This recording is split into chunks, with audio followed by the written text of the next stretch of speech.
Good morning, welcome to Herald Now with me, Ryan Bridge. Great to have your company. It is Tuesday the 25th of November. On the show this morning, why are Cook Islands flags flying on massive oil tankers accused of trading illicit Russian and Iranian oil, funding the war in Ukraine? We've got a Herald exclusive on this morning, along with expert analysis.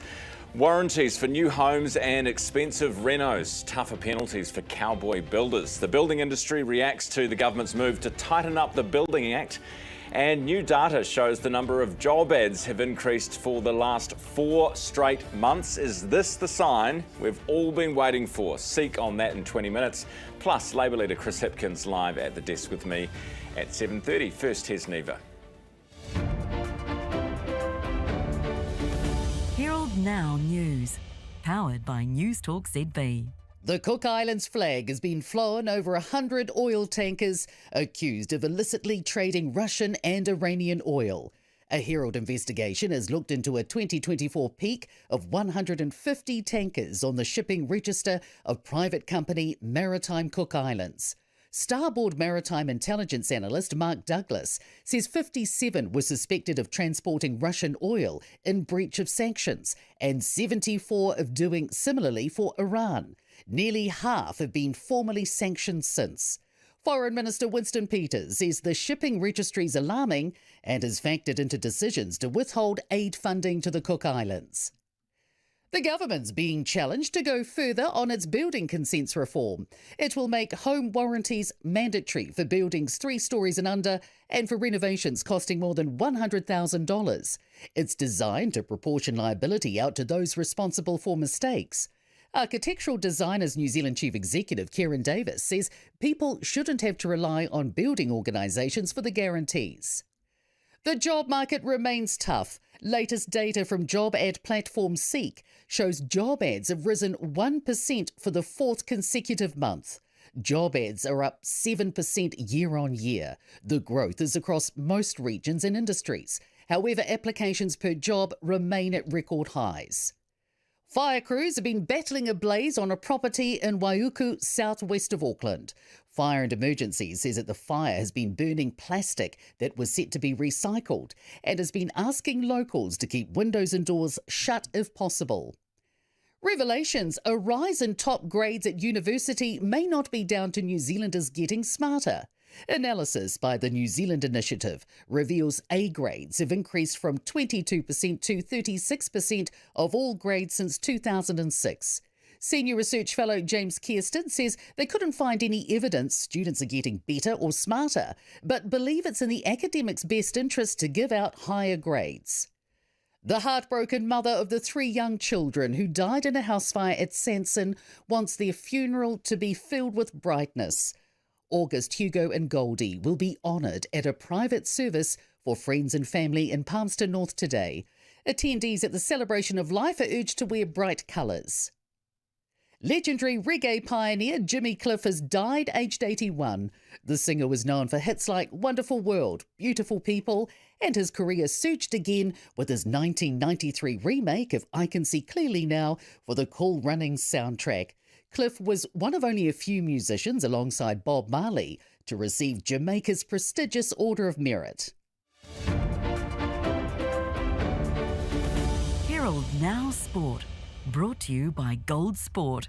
England have opted against playing their top team in a pink ball warm-up match against a Prime Minister's 11 in Canberra, ahead of the second Ashes cricket test against Australia in Brisbane starting December 4th. Tom Trbojevic has been named the Manly Sea Eagles' new NRL League captain in the wake of Daly Cherry Evans heading to the Sydney Roosters.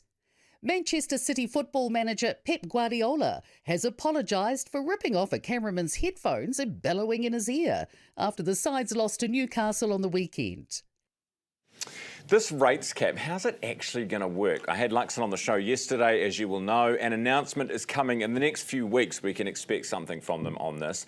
But ask any mayor, not the ones who like disco loos and golden miles like Wellington, but the ones who already do the basic stuff and little else. And they're cutting their cloth. Tim McIndoe, we've had on the show, Hamilton. Yesterday we spoke to the Tararua mayor.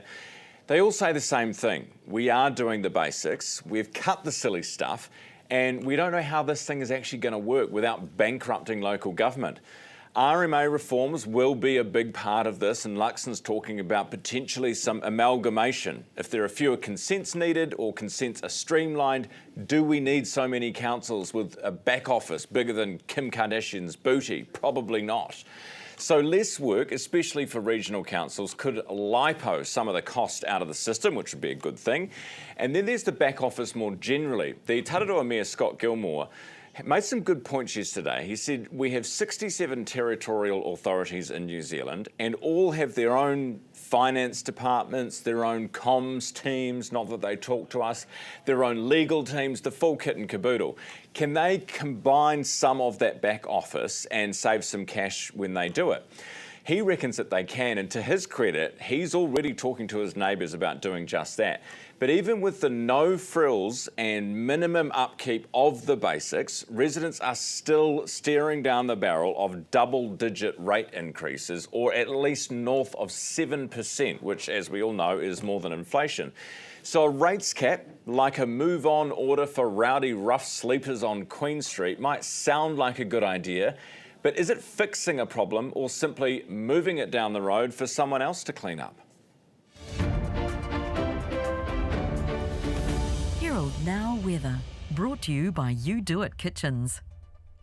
Good morning. Our ridge of high pressure starts to track east today, allowing a new low pressure system to arrive from the Tasman Sea from late tonight. Now, this has led to a new heavy rain watch for the ranges of the Westland District from 4 a.m. tomorrow morning. Next update to this watch with any new watches or warnings will be at 10 a.m. But for today, for the lower south, it's going to become quite cloudy with high clouds spreading through and the chance of showers for Queenstown late today. Winds mostly from the northeast. Slightly warmer today for Christchurch compared to yesterday. Plenty of cloud around for everyone, and that cloud increases during the afternoon. Winds also end up from the north or northeast. Now, everyone in the lower North Island will be hitting temperatures in the low to mid-teens. It should remain mostly dry, just a chance of showers this afternoon for Manawatu. Most of tomorrow's showers will be out east here, but fine breaks increase after midday. Southeasterlies for Gisborne dying out early this evening, and plenty of cloud and the odd shower for the upper north, mainly this afternoon. Winds will be from the east or northeast, with 24 the high for Auckland. 7:07, a huge rubbish fire has been burning in the South Auckland town of Waiuku overnight. The fire was being fed by plastic and shipping containers. Residents are being urged to keep their windows and doors shut. Fire and Emergency had a bunch of calls just before 11 last night, and when crews arrived, the fire was well involved. At its peak, it covered an area of 100 by 60 metres. 16 fire engines were called in from 13 stations, and more than 60 firefighters battled the blaze through the night. The fire has now been contained, and look at it, massive, 7 crews remain at the scene this morning. We'll bring you updates as they come to hand. A Herald investigation has uncovered more than 100 oil tankers accused of covertly transporting Russian and Iranian oil have been sailing under the Cook Islands flag. These vessels operate under murky ownership structures and have been linked to sanctions breaches designed to cut off the money funding Russia's war in Ukraine. The shadow fleets have sparked alarm from foreign governments and further fractured our relationship with the Cooks. Investigations reporter Matt Nippert has been working on this story for the better part of a year now and joins me live at the desk to explain. Matt, good morning. Thanks for having me, Ryan. So let's start with the Cooks and the flag. Why on earth are the Cooks flags on these vessels? Well, the ships need to operate with the equivalent of a licence plate. Clearly, if you get one in New Zealand, you'll get one from the New Zealand authorities, but ships naturally will travel from one country to another. So there's a whole range of countries that offer flagging services. A flag will determine what sort of laws apply aboard a vessel, and also there's a certain degree of oversight of health and safety and the like. The Cooks seem to view it as a business. And have been signing up a range of vessels. Usually they just tended to do yachts. I think Paul Henry had his boat registered to the Cooks. But analysts had picked up an alarming spike in very large oil tankers sailing under the Cook Island flag from 2022 for some reason. Yes, and what do we think that reason might be? Well, I mean, if you look at the map of what the Cook Island tanker fleet was doing over this time, there's a lot of white lines travelling out of St. Petersburg and Crimea in Russia, and oil tankers don't tend to deliver oil to Russia, and it's an oil exporting country. Quite clearly, a huge number of these vessels were shipping Russian oil, and indeed over half the fleet that was flagged with Cook Islands flag at this time ended up being formally sanctioned. So what happens to the cooks? Do they, I mean, there's the vessel's one thing, but if the flag belongs to the cooks, did they face some kind of repercussion, or could they face some kind of repercussion? Well, the main issue has been, the cooks are part of the realm of New Zealand. They sit in this awkward place between independence and dependency. They're sort of in this free association. So while on the one hand you've got, and New Zealand's supposed to, take oversight for foreign affairs. So while sort of MFAT and Wellington were busy, helping to arm Ukraine and sanctioning Russia and signing up to deals and plans to sort of stop the shadow fleet, another part of New Zealand was simply selling its flag to Moscow. There are some risks raised to the cooks. If a vessel gets sanctioned, it loses insurance. Potentially, I understand if there was an issue with these really elderly oil-filled vessels, having an accident somewhere, it could possibly raise the prospect of financial liability to the government of the Cook Islands, which, given their government budget is a touch over 100 million, could be existential. Some of which we've just slashed as well. So there's that problem too. So what would the cooks be getting for these flags? What do you sell them for? Well, it's pretty hard. The outfit running the flagging operation, the cooks, is a private company. They privatised it. Two former Cook Islands Solicitor Generals set up Maritime Cook Islands to do this. Oddly enough, one of them went on to go back into government at the same time as running the shipping registry. It's become clear that what the Cook Islands government gets from the flagging operation is, I think I put in the words of the former Prime Minister, modest, sort of a five-figure annual fee, but any sort of surplus revenue sort of has been captured by the private shareholders. Right. So Matt, where are these vessels going? They're taking from Iran and from Russia. Where is the oil ending up? Well, it becomes quite murky indeed when you sort of look at how these vessels are operating, because they have very, opaque ownership structures. The one I looked at had a Azerbaijani woman who registered her address as a five-star hotel in Dubai. It's bizarre, but they will tend to pick up oil from Russia and Iran, but they won't necessarily deposit it with the end customer. There's a lot of what they call ship-to-ship transfers going on, where two ships will turn off their transponders and they'll just park up next to each other for a couple of days and effectively siphon out an entire oil tanker into another one sort of to disguise its origin. It's quite fascinating, really, laundering oil. What does it mean for us? I mean, you mentioned they're part of our realm. Does this have blowback for New Zealand? Well, certainly it's caused a number of sort of very interesting phone calls to diplomats in Wellington from London, and I think Helsinki on Christmas Day last year was calling Wellington saying, why is one of the vessels in the realm of New Zealand sort of dragging its anchor and cutting cables in the Baltic? The only way to really describe it is MFAT has been apoplectic about this. This issue predates the whole blow-up over those China agreements we saw with the cooks. It's been running on for years. The MFAT's been concerned about, the obviously reputational risk to the cooks and by extension New Zealand, and it has contributed to that deep freeze in relations that sort of is still ongoing. Do we know whether the cooks are giving us any answers about it, or whether they've just shut up shop and aren't talking? Well, they certainly weren't talking much a year ago. To their credit, once vessels were sanctioned, which is usually quite a long process, the cooks did sort of belatedly remove them from their register. And I think at the middle of the year, the pressure from Wellington, and possibly my question as well, saw them no longer allowing their flag to operate first in the Baltics and then suddenly no Russian oil at all. So, it only took, 3-4 years. But during that time, Russia would have made billions off this. It's insane. I'm sort of laughing at some of the things you're saying because it just sounds preposterous. But it's happened. Oh, it is. It is quite. It was a very strange story to report, looking at sort of very high-level geopolitics and a raging hot war, sort of at levels of the Cold War. And then you fly into Raro, and there's 17,000 people there. You find the dinky little office of Maritime Cook Islands above a pearl shop. And they've been working arm in arm with Russia. It's bizarre. Insane. We're looking forward to hearing. We are covering more on this story after 8 o'clock, and of course Matt's full report at nzherald.co.nz. Matt, thank you very much. Cheers, Ryan. That's Matt Nippert, New Zealand Herald investigations reporter. Time is 14 after 7. Now, if you've got any feedback for us this morning, the email address, as always, ryan@nzherald.co.nz, and you can get in touch with us via our YouTube comment section as well. Less than 24 hours after the Ukraine, speaking of, and the US have held talks about a peace proposal, Russia's launched a drone strike on the city of Kharkiv. 4 people have died in the overnight attack on a residential area. Another 13 were injured in the attacks, also damaging 8 residential buildings. Ukraine's Air Force says Russia fired 162 strike and decoy drones. 125 were shot down, and 37, sadly, hit their targets.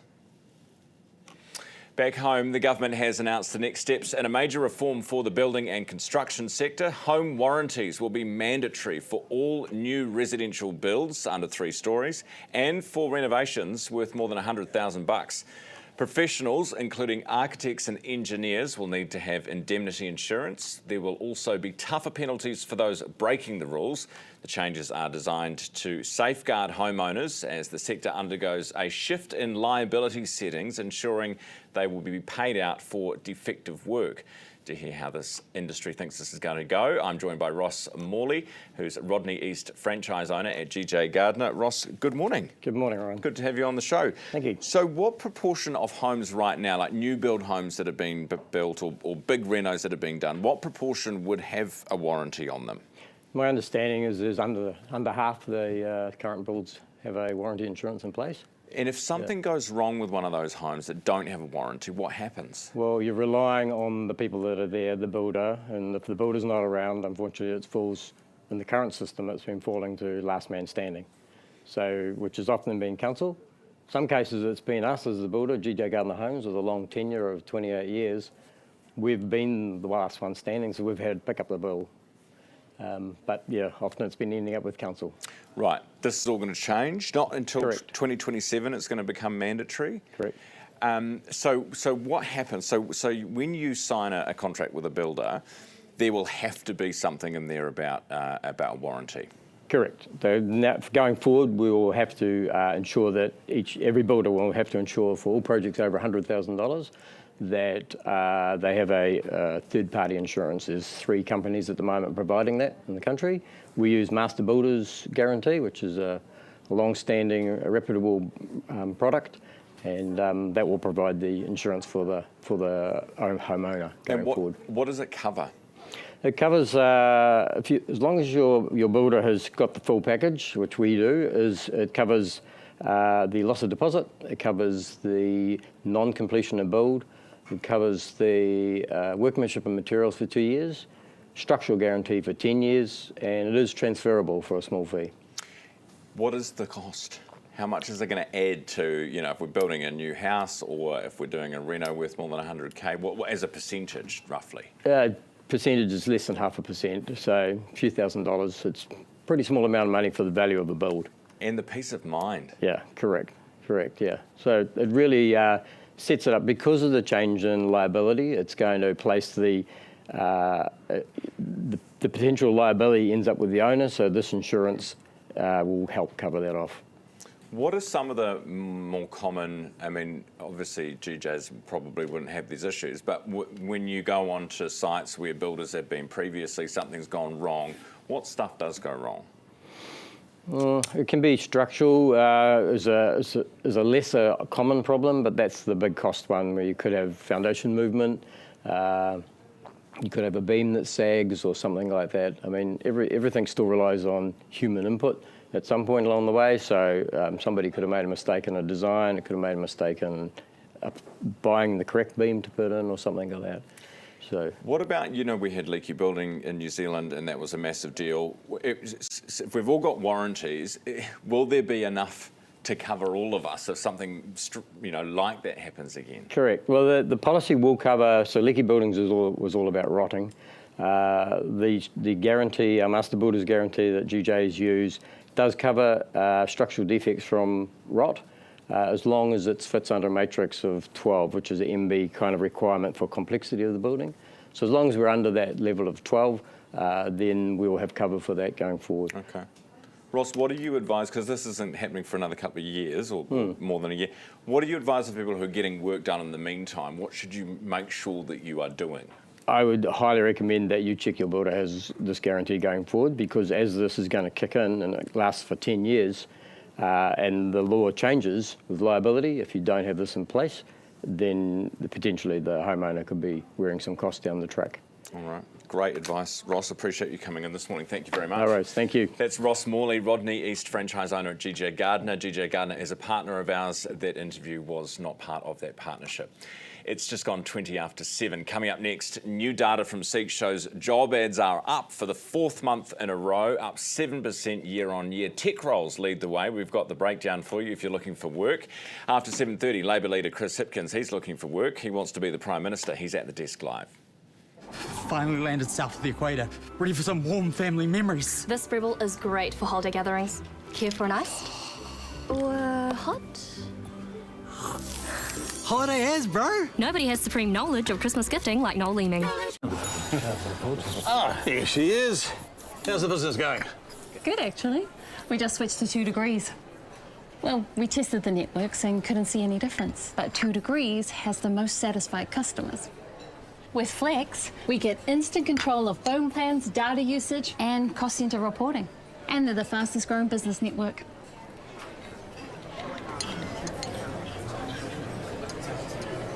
Can I have what she's having?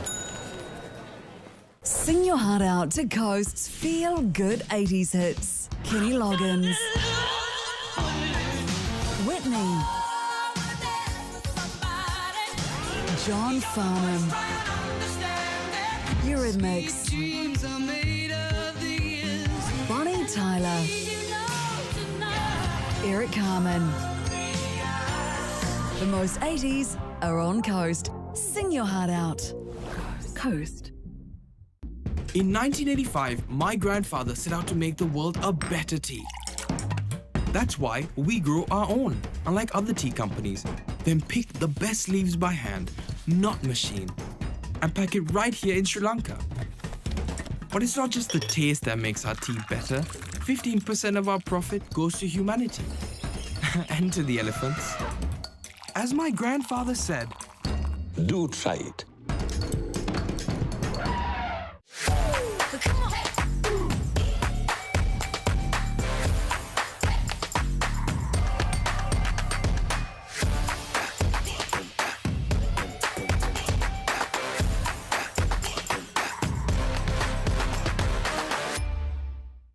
7:22 on Herald Now with me, Ryan Bridge. Great to have your company this morning. We'll get to your emails shortly. Now, the Seek October job ads report is out and listings are up 1% for the month. That is 4 months now heading in the right direction. 7% increase in ad listings over the past year. Auckland has recorded its first year-on-year lift after a long decline. Tech roles are surging. Applications per job ad are also at record levels, highlighting fierce competition for workers and employers alike. Joining me this morning, Rob Clark, Seek Country Manager. Rob, good morning.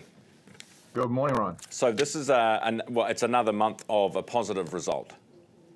It is, absolutely. Yep, great to see, consecutive growth, albeit fairly modest. Quarter on quarter up 3% and 7% up year on year. So really encouraging to see. It's been a long time coming. Where are we talking about? In terms of regions, there's a couple of stories. One is that generally across the board we're seeing improvement, which is encouraging and a sign that the market is getting better. In particular, Otago, Canterbury, Southland, really strong. Job adverts are up 20% year on year. A lot of good things happening down there, investments, population growth, strong ag sector, etc. And then the other story is that Auckland, for the first time in 2.5 years, is seeing a little bit of an improvement, up 1% month on month. So good to see some stability in that, obviously key market. With the applications per job ad, does that just mean, like, yes, it's good that we are seeing more jobs being listed, but there are so many people looking for work, you know, at what point do you need one to outpace the other? Yeah, you're always looking for that equilibrium where, you know, there's a good number of roles and a steady flow of applicants. We're probably a bit skewed, obviously, at this time to, you know, a very high number of applications relative to the number of opportunities. Obviously, if you're an employer, that means you've got more choice typically when you're looking to hire someone. You've got, you know, more people applying and probably high caliber. You know, conversely, sort of 2-3 years ago was complete opposite. So you're always looking for that sort of equilibrium, but at the moment it is really competitive out there if you're looking. At this time of year, normally, you know, HR's winding down, the job ads would be slowing. Is this counter to that trend? Not really. These are seasonally adjusted numbers, so we take into those, you know, take into those considerations, and you know, this is what we're seeing as a 1% increase. So it's a good sign. You know, 1% is still 1%, but consecutively that's sort of 3% quarter on quarter, which is a good thing. Yeah. What about I noticed that design and architecture, advertising, those industries have been coming back, not following the trend of the increase. What's up with that? So we've seen a couple of sectors that have had a very torrid time over the last couple of years. Advertising and media would be a good example, but also construction, you know, design and architecture. When the construction and sector is in trouble, we typically see you know, a subdued market as we have. We're now starting to see a bit of a rebound. So take construction, you know, 30% increase in job adverts versus this time last year. Design and architecture, a bit of a wobble in October, but compared to last year, also strong, up sort of 15%. So good signs, good signs. Rob, when do we see, because we've had the Stats NZ numbers, which are, you know, obviously not been great. This is what the economists call a leading indicator, your report. When do you start to see that flow through?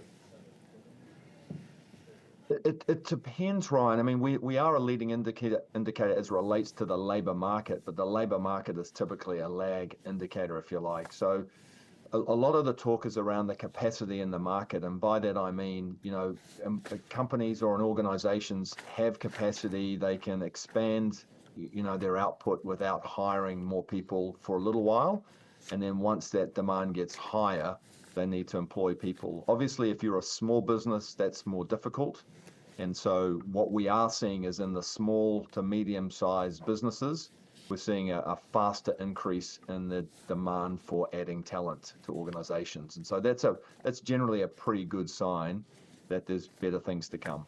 Rob, appreciate your time this morning. Thanks for being with me. Rob Clark, the SEEK Country Manager on the latest SEEK report, Job Ads report, 27 minutes after 7 now. Let's go back to Europe for a second, because in Geneva they're having these talks over Ukraine.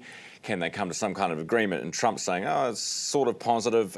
Basically, they're still talking. There has been no agreement on anything yet. And the big sticking points, as always, territory.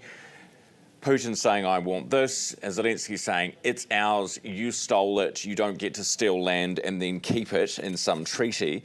The other problem is this kind of vague guarantee, the backstop. You know, if the shite hits the fan again, if Russia has another go, then who is there to protect and stand up for Ukraine? Now, the Europeans are picking up, obviously they're investing more, they're militarily, all that kind of stuff.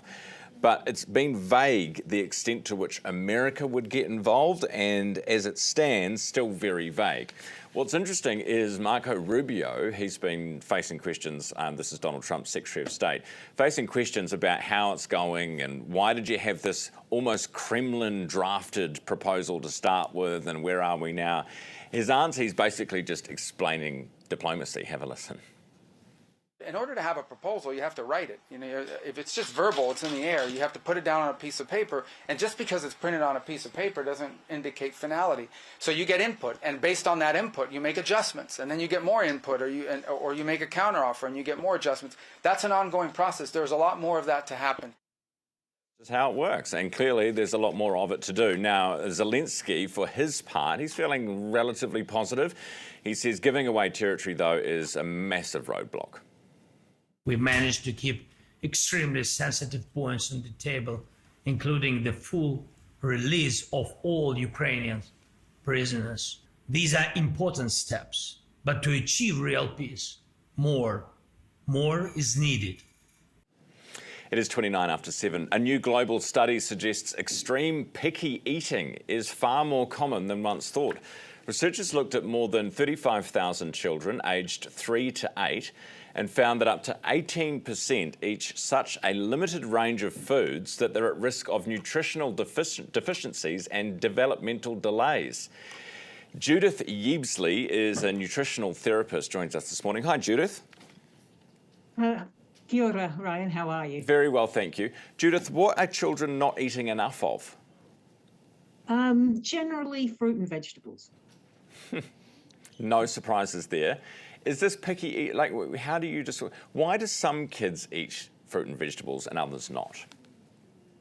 A whole range of reasons, Ryan. I mean, it's quite complex. It could be that they've got sensory sensitivities. It could be that that their environment, they don't get offered a lot of fruit and vegetables. There's a lot of reasons why they could eat less fruit and vegetables than other children. And what is it doing to children in their development? Well, I mean, optimally, to perform optimally, obviously we need a range of foods, fruit and vegetables. However, if your child is not eating fruit and vegetables for a period of time, it's not necessarily a huge problem. And often, if parents stress about what the children are eating, that can exacerbate the problem. So, you know, it's better to sort of relax into it and help them have relaxed meals, because that is more likely to help them eat fruit and vegetables in the future. My mum used to say, Judith, if you don't finish what's on your plate, then you don't get dessert. Yeah, I know. And those old school tactics are not necessarily the best way to encourage children to eat, because when you say, if you don't eat the fruit and vegetables, then you don't get the dessert, what you're saying is, if you eat the yucky stuff, you get the yummy stuff, which is not necessarily a great long-term message. Why not? Well, because what you're saying is the vegetables are not very nice. But they're not. Because in all seriousness, like it's like with anything with kids these days. You sort of you have to, you know, if you don't work hard, you don't get to play. You know, like you've got to do your homework before you can go outside. I mean, are these not reasonable things that we've always taught our kids? What's wrong with continuing to teach them? Because I think that fruit and vegetables can be delicious, and that's a message that we should be teaching our children, that eating a wide variety of foods is good for us, and it can also be pleasurable. And I know just from my children that they're quite happy to eat vegetables, and that those are a normative part of what they eat. So do you think that when they taste tomato, and I remember as a child what a tomato tasted like, now I like it, but as a child it was yucky. Is that in your head, or do your taste buds develop in a way that actually it becomes tasty the older you get? I do think taste buds change, and yes, I do think that you taste things differently as a child. However, if the messaging is that tomato is yucky and so you have to fight your way through the tomato to get your ice cream, I'm not sure that that's very helpful. Appreciate your time this morning, Judith. Thank you very much for that. And for those kids who are sitting there eating breakfast this morning, whatever is in front of you, well, I'm not going to give you advice. Okay, I'm not your parent. Thankfully, Judith Yeebsley, a nutritional therapist with us. It is 27 minutes away from 8. Garth Bray here with Business Next, and we'll speak to Chris Hipkins. He's at the desk. Herald NOW News, powered by Newstalk ZB. The Cook Islands flag has been flown over 100 oil tankers accused of illicitly trading Russian and Iranian oil. A Herald investigation has looked into a 2024 peak of 150 tankers on the shipping register of private company Maritime Cook Islands. Starboard Maritime Intelligence Analyst Mark Douglas says 57 were suspected of transporting Russian oil in breach of sanctions and 74 of doing similarly for Iran. Nearly half have been formally sanctioned since. Foreign Minister Winston Peters says the shipping registry is alarming and has factored into decisions to withhold aid funding to the Cook Islands. The government's being challenged to go further on its building consents reform. It will make home warranties mandatory for buildings 3 stories and under and for renovations costing more than $100,000. It's designed to proportion liability out to those responsible for mistakes. Architectural Designers New Zealand Chief Executive Kieran Davis says people shouldn't have to rely on building organisations for the guarantees. The job market remains tough. Latest data from job ad platform Seek shows job ads have risen 1% for the 4th consecutive month. Job ads are up 7% year on year. The growth is across most regions and industries. However, applications per job remain at record highs. Fire crews have been battling a blaze on a property in Waiuku, southwest of Auckland. Fire and Emergency says that the fire has been burning plastic that was set to be recycled and has been asking locals to keep windows and doors shut if possible. Revelations: a rise in top grades at university may not be down to New Zealanders getting smarter. Analysis by the New Zealand Initiative reveals A grades have increased from 22% to 36% of all grades since 2006. Senior research fellow James Kirsten says they couldn't find any evidence students are getting better or smarter, but believe it's in the academics' best interest to give out higher grades. The heartbroken mother of the 3 young children who died in a house fire at Sanson wants their funeral to be filled with brightness. August, Hugo and Goldie will be honoured at a private service for friends and family in Palmerston North today. Attendees at the celebration of life are urged to wear bright colours. Legendary reggae pioneer Jimmy Cliff has died aged 81. The singer was known for hits like Wonderful World, Beautiful People, and his career surged again with his 1993 remake of I Can See Clearly Now for the Cool Runnings soundtrack. Cliff was one of only a few musicians alongside Bob Marley to receive Jamaica's prestigious Order of Merit. Herald Now Sport, brought to you by Gold Sport. England have opted against playing their top team in a pink ball warm-up match against a Prime Minister's 11 in Canberra, ahead of the second Ashes cricket test against Australia in Brisbane starting December 4th. Tom Trebojevic has been named the Manly Sea Eagles' new NRL League captain in the wake of Daly Cherry Evans heading to the Sydney Roosters. Manchester City football manager Pep Guardiola has apologised for ripping off a cameraman's headphones and bellowing in his ear after the sides lost to Newcastle on the weekend. Returning to our developing story this morning, 23 away from 8, this big fire in Waiuku. This is in Auckland. Toxic smoke is billowing into the air. A large rubbish fire burned through the night. Just after 11, Fire and Emergency received their first calls. It's been fed by plastic and shipping containers, and this morning we can also tell you that the fire is being treated as suspicious. An advisory from Fire and Emergency urged residents to keep windows and doors shut, stay inside, and remember to also keep the ventilation systems in your house and car turned off. They also advise people in the affected area to wear a face mask or cover their nose and mouth with clothing if going outside for essential reasons. We'll have more on that story. Our reporter's heading to the scene as we speak. Here's weather. Herald Now Weather, brought to you by You Do It Kitchens.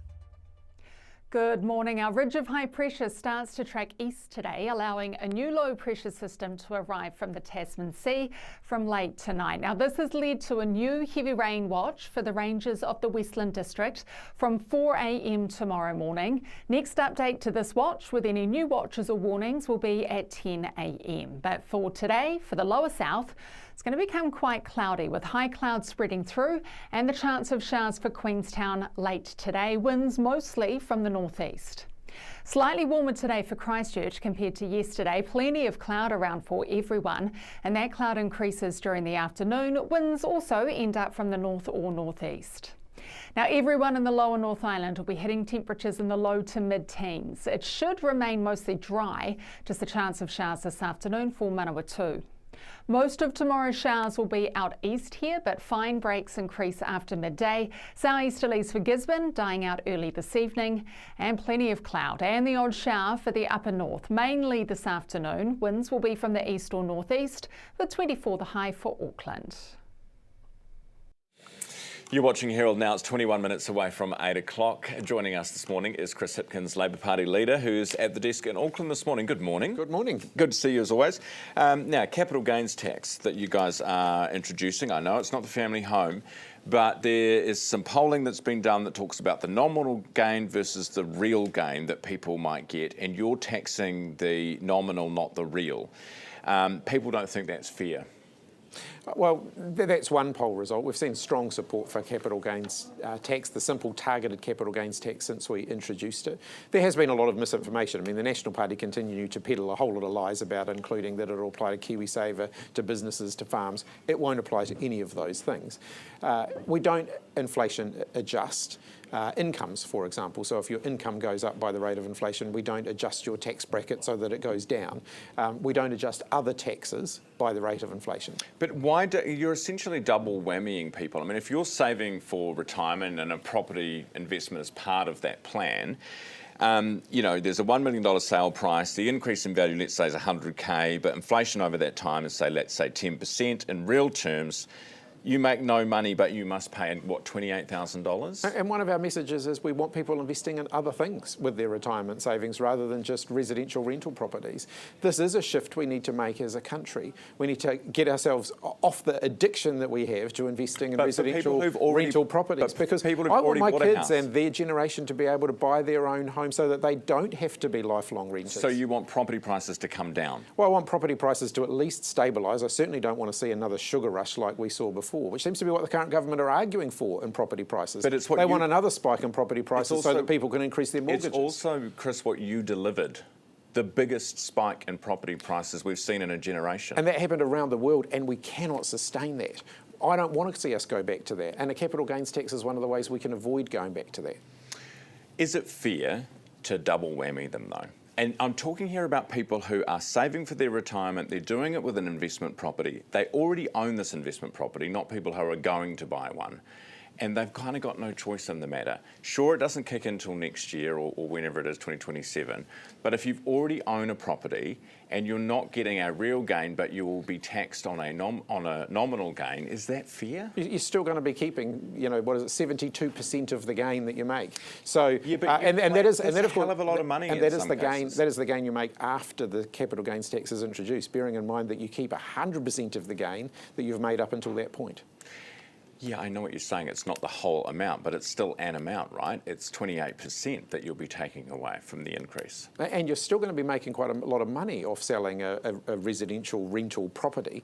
What I'm saying to New Zealanders is we want you investing in other areas. It's going to be better for all of us if we get more investment in the productive side of the economy, and we give first home buyers a chance to buy their own home rather than having landlords competing with them to buy those homes. Why not just say, if you've already bought your property, it doesn't apply to you? That's what the Australians did, and when we heard the advice from the Australians, they said don't do what we did. So don't do grandparenting. So instead we went with a valuation date. It's very clear, it's very simple. It means that any gains you've made after valuation date, it applies to. Any gains you've made before valuation date, no, it doesn't apply to those. NZ Super, we had the announcement from the government, from National, what they want to do with KiwiSaver, and I'm imagining you guys will want to do something similar and announce that next year. I heard you yesterday mention about support for low-income people as well as increasing the contributions. How much does that cost? Well, ultimately, what I've said, you know, this is National's policy, not ours, so I'm not going to explain their policy, but I do want to see increases in super and KiwiSaver savings over time. In order to facilitate that, though, we've got to look at how we can support low-income workers who are not currently in KiwiSaver to get into KiwiSaver. So if the 3% existing contribution rate is too big a hurdle for some people on low incomes, then 6% is going to be absolutely impossible for them. And so it's just going to create a big inequality in retirement, where some people have big KiwiSaver balances and others won't. So if we're going to say KiwiSaver is a bigger part of the retirement picture, then we've actually got to look at how we support low-income people. We've got to look at how we support people who aren't in the workforce, so parents who are at home who aren't earning money, because money won't be going into their KiwiSaver, people who are unemployed. We've also then got to say, how do we stop employers just reducing people's salaries in order to pay a bigger contribution to their KiwiSaver instead? The Aussies have protections that stop that from happening. New Zealand doesn't. So I think the government have rushed out a policy here without sorting out the details first. So when you talk about the 3% being too much for some people at the moment, would you look at lowering that? No, I think we've got to look at how we can get low-income workers into KiwiSaver. So in Australia, which the Prime Minister compares his changes to, it's actually a different situation. It's all on the employer. The employee doesn't have to stump up with half of the contributions. Is this what you're looking at? No, I'm not announcing anything. I know, but I'm saying announcing it, but I'm asking if you're looking at it. I'm saying that I'm saying that Christopher Luxon's comparison with Australia is a false comparison. Fair. The Australian scheme is very different to New Zealand's scheme. So for lower income workers in New Zealand, the employer should be doing the, in principle, you think should be doing the heavy lifting for them? Well, the government have announced this policy, so if you've got questions about it, I'm then not you should talking ask about them. We haven't announced a KiwiSaver policy yet. We will do in due course, and I'm happy to answer questions on it. But they haven't done the detailed work here. Yeah, no, but I'm curious to know, in principle, your feeling towards about employers picking up that slack. My concern around KiwiSaver at the moment is that we've got a number of people on lower incomes, a number of self-employed people who aren't in KiwiSaver. Increasing contributions for those who are in KiwiSaver isn't going to help those people, and we do need more of a focus on them. Working for families, you're going to look at increasing that? Oh, it's not something we've considered at this point. Really? Well, I mean, it's normally the go-to for Labor. Well, we're still a year away from the election, so but that's not on our current policy work plan. But it might be before the election, but it's not right now. Okay. Will you rule out this morning any further taxes beyond this capital gains tax that you've announced? Any further new taxes? The only things which all governments say and all opposition say as well, Nicola Willis did too, the regular business of adjusting tax rates, of closing tax loopholes, that will continue. But capital gains tax is the tax that we've landed on, a simple targeted capital gains tax. No wealth tax, none of those. Inheritance. No land taxes, none of those additional things. They're off the table. Just petrol excise and stuff, alcohol, stuff like that. The regular sort of adjustments that governments make, of course they will continue, but we're not introducing significant new taxes. All right, well that's something at least. The debt to GDP ratio, what's reasonable? It depends what you're borrowing for. So if you're borrowing for long-term investment in New Zealand's future, like infrastructure. So the current government have set out $55 billion worth of roading projects, for example. They're going to have to borrow some money to pay for some of those. Those are long-term assets that will benefit future generations, so borrowing for those is justifiable. Borrowing for short-term costs like paying people on job seeker benefits and so on, paying for the day-to-day costs of running our health and education systems, you can't do that long-term. So we need to get back into balance there. So I think the mature conversation, Christopher Luxon likes mature conversations, is not how much we're borrowing, but what are we borrowing for? Borrowing for day-to-day costs isn't sustainable. Borrowing for long-term investment, that can be justifiable.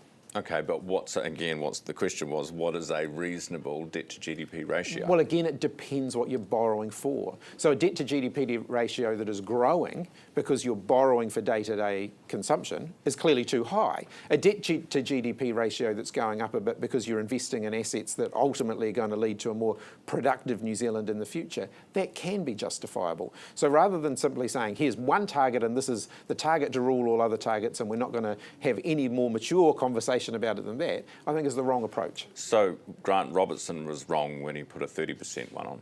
No, because we actually had room within that 30% target to increase our capital expenditure because we had balanced the books on the operating side. Then, of course, COVID came along and that changed. Totally. So is that a reasonable one? 30% with some allowance for capital?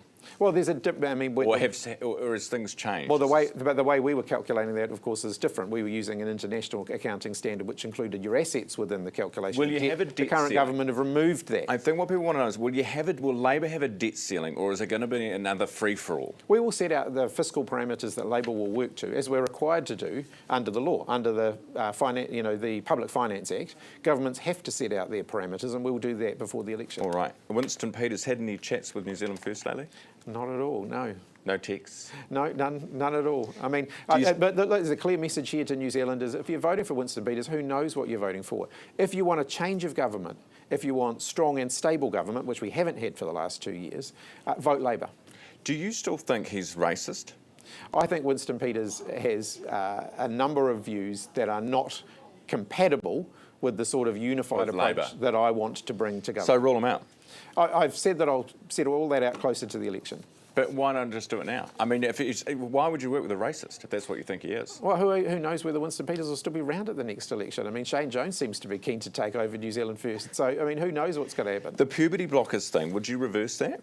We've said that puberty blockers should be a health decision. So it's a decision between the individual concerned, their parents and their health practitioner, and that's where we think it should stay.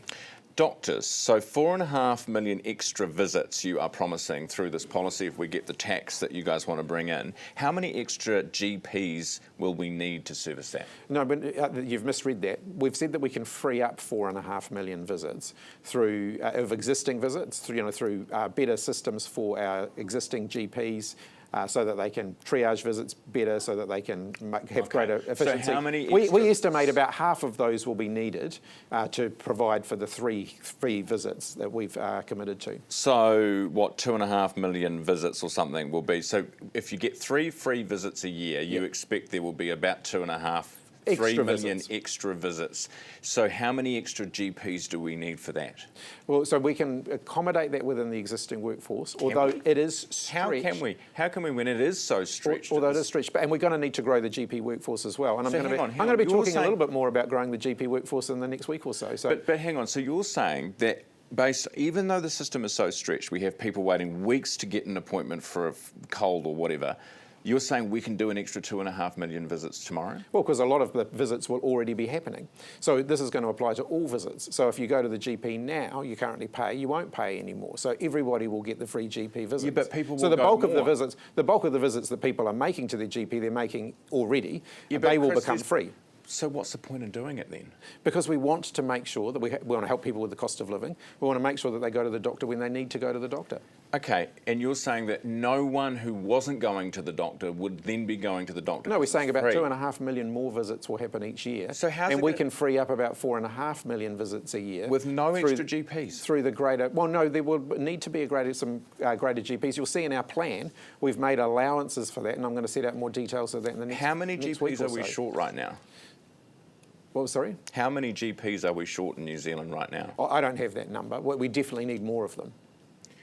But can you see how people might find this a little incredulous, that you're saying 2.5 million extra visits, no idea whether you can actually service them, and no idea how bad the shortage is? No, we need to train more GPs. We need to recruit more GPs. How many more? We need to retain the GPs that we've got. One of our challenges is we are burning through GPs. So we've got GPs leaving the workforce that we need to keep in the workforce. So there is no silver bullet here. But making GP visits free is ultimately going to help to ease pressure on our health system, because we have fewer people showing up in a hospital emergency department with avoidable illness.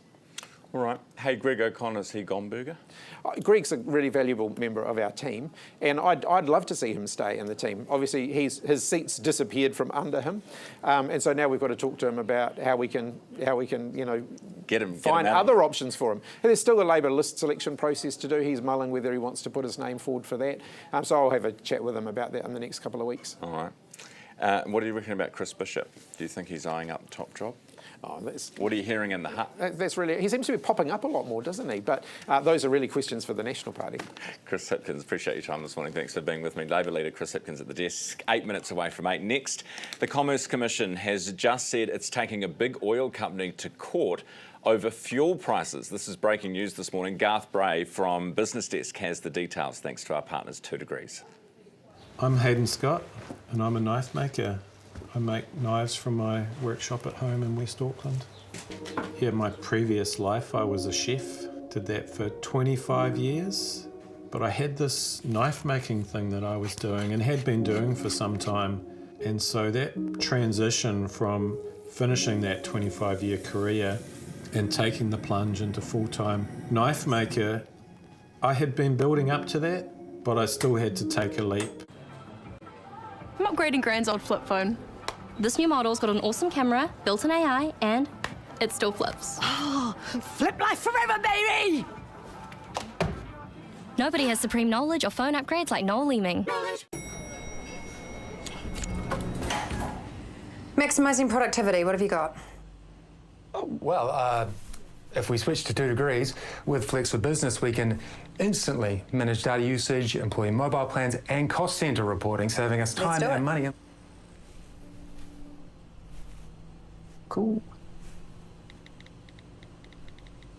I'll get onto that then.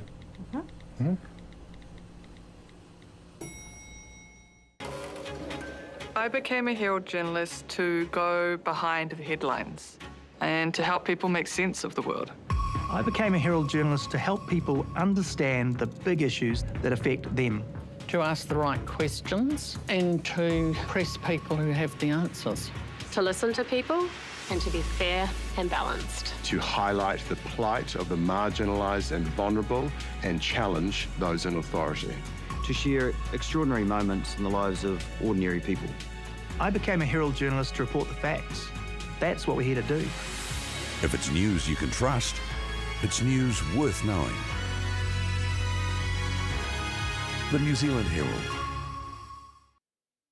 Welcome back. It is 5 to 8 and time to talk business with our partners 2 Degrees. In breaking news, the Commerce Commission is taking mobile to court. Garth Bray from Business Desk is live. Garth, what for? What over? Well, this is an interesting one. It's the Fuel Industry Act, Ryan, came in 2020, and basically it says that fuel sellers, retailers, wholesalers, have to not only charge a fair price, but provide the pricing method by which they set their prices when they're charging the retailers. So the Commerce Commission, in a pretty brief statement, because obviously it's pressing action in the High Court against Mobile New Zealand over its pricing method that it charges the independent retailers out there that it sells fuel to. It says it's not transparent enough in its view, and that it needs to explain its method better, and that means that it says that the head office basically can calculate what it charges those retailers. That impacts on all of us who, if we're fueling up, it's got more control over the price than it should have, and it wants this looked at in court. I mean, this is potentially quite a stiff penalty if it's found. It's like a $5 million fine for each offence, and there are 2 offences that they're going them over, going back about 3 or 4 years in each case. Okay, all right. We'll keep us up to date with that one. That one will Garth. grind through slowly, I'm sure. Yeah, absolutely. Right, now let's talk about taxes on overseas share portfolio, stuff like that. Yeah, you were talking before about unrealised gains on houses and how that all gets caught up. Well, there's another similar kind of rule in there. If you've got more than 50k of shares that you've bought overseas, there's this foreign investment fund tax that applies, and that was originally, I guess, designed to try and make the New Zealand share market a little bit more attractive. But in the 90s, the creator of that tax popped up at a tax conference we were covering and said, look, I'm really sorry, we got that wrong. We didn't realise that would mean that, smart, wealthy people who've basically maybe been involved in the startup industries in the States or whatever, that maybe want to come here, are going to get captured by this because they've got these shareholdings, sometimes in companies that aren't trading yet, they're not liquid and so on, but on paper, they're worth quite a lot of money. And when they come here under this regime, they're suddenly getting taxed on that unrealised gain. And the same applies probably to some Kiwis that have gone offshore, been living offshore where shares are a more attractive investment. They come back, they're suddenly getting taxed on these unrealised gains, and they're saying this is effectively a roadblock to talent coming back or relocating to New Zealand, and it needs to be changed. There are some changes coming. Government's proposed some changes to make it just a little bit easier for some of those gains to be priced differently, but they're saying it doesn't go far enough. So here you've got the guy that dreamt it up saying, sorry, we got that one wrong and it needs to change. Bit of a boo-boo. Now, let's talk about mining. Government wants to make more money off mining. Don't we all, I'm sure.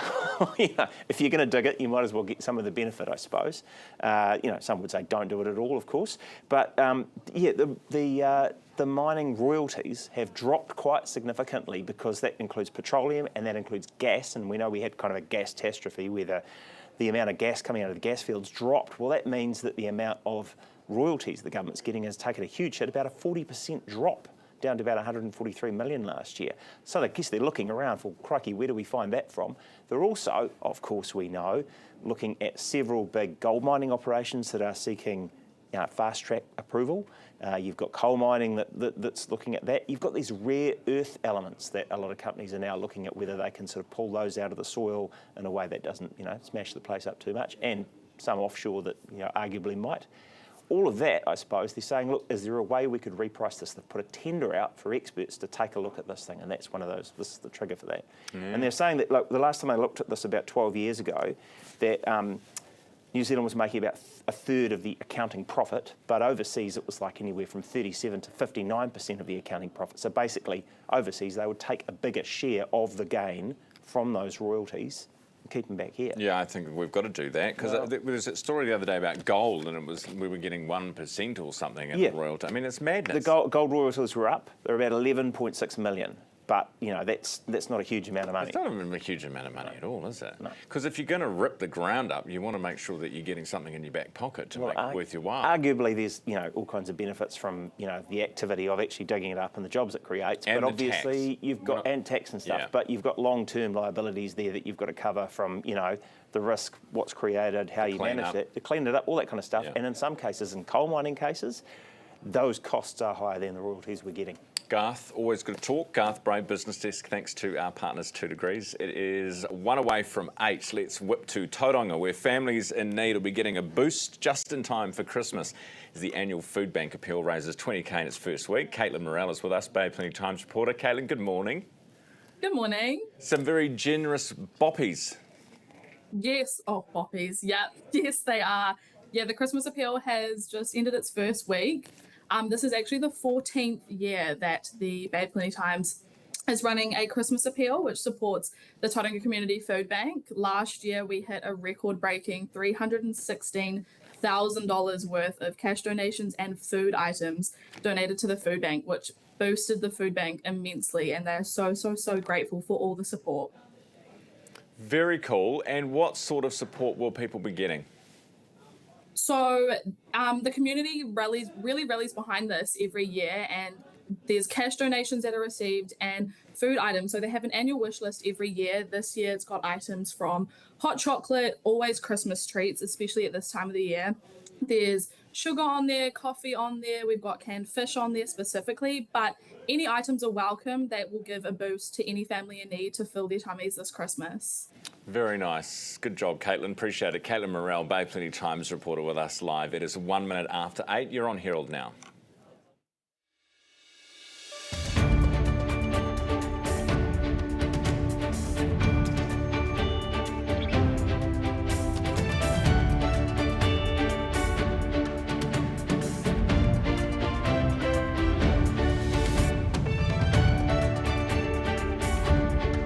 Good morning, I'm Ryan Bridge. Tuesday the 25th of November, great to have your company. On the show this hour, the Cook Islands flag has entangled itself in Russia's shadow fleet. Are the Cooks undermining efforts to cut off the trade that's funding Russia's war on Ukraine?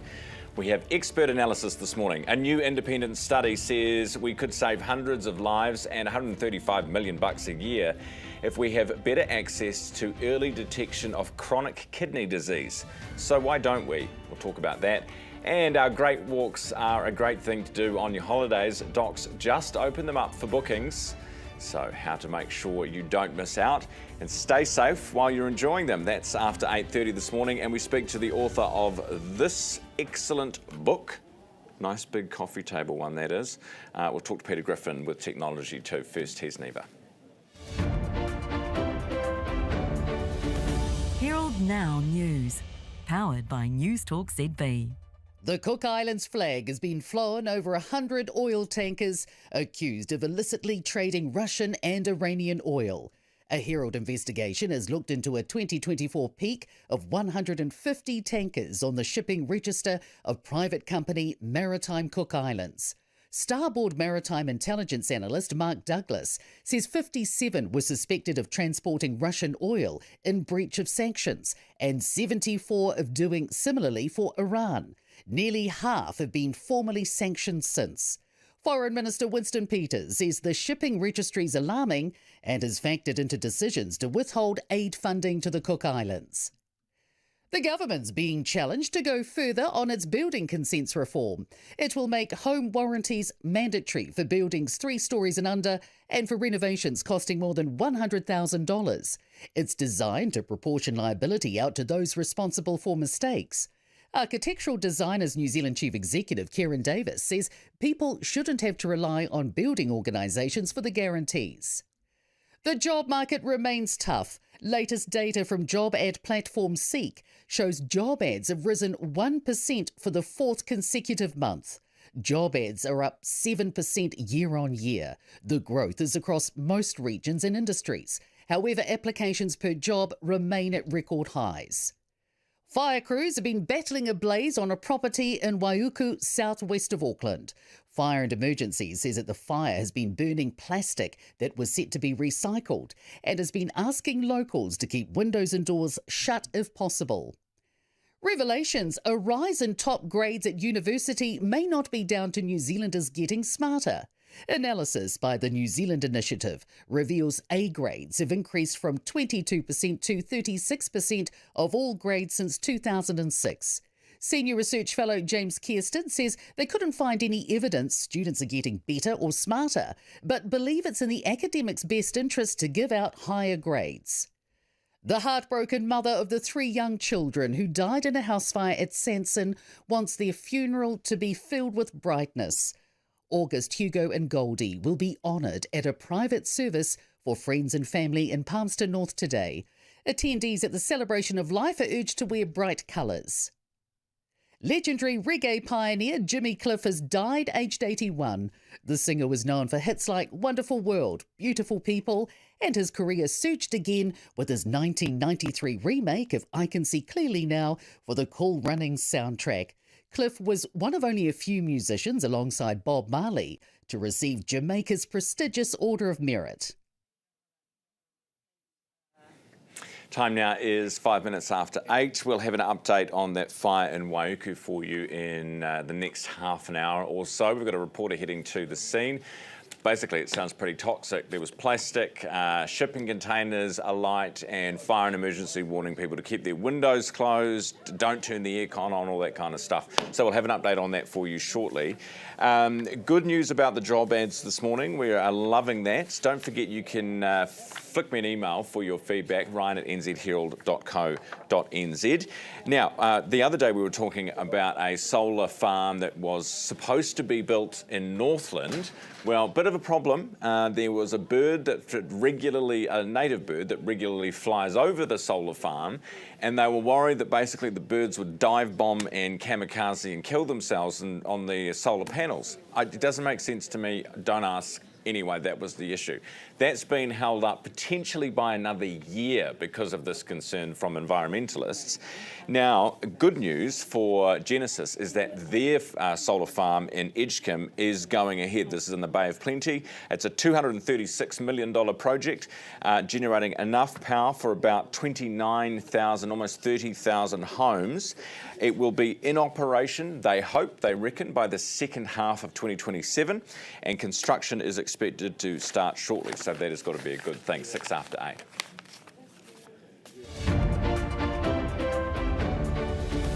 Herald Now weather, brought to you by You Do It Kitchens.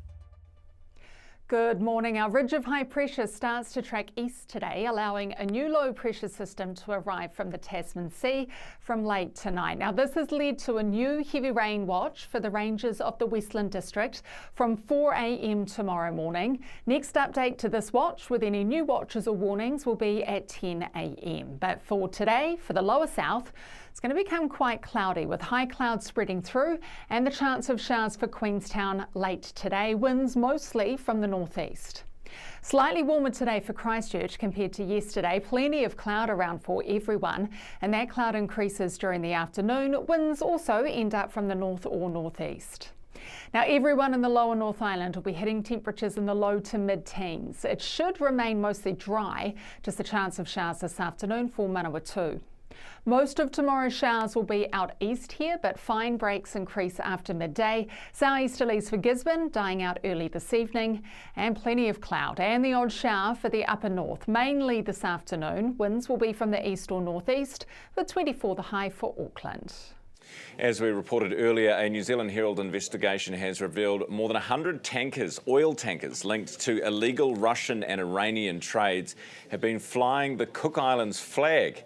These dark fleet vessels operate under murky ownership structures and are raising serious questions about sanctions enforcement, maritime safety, and New Zealand's indirect exposure to high-risk global trade.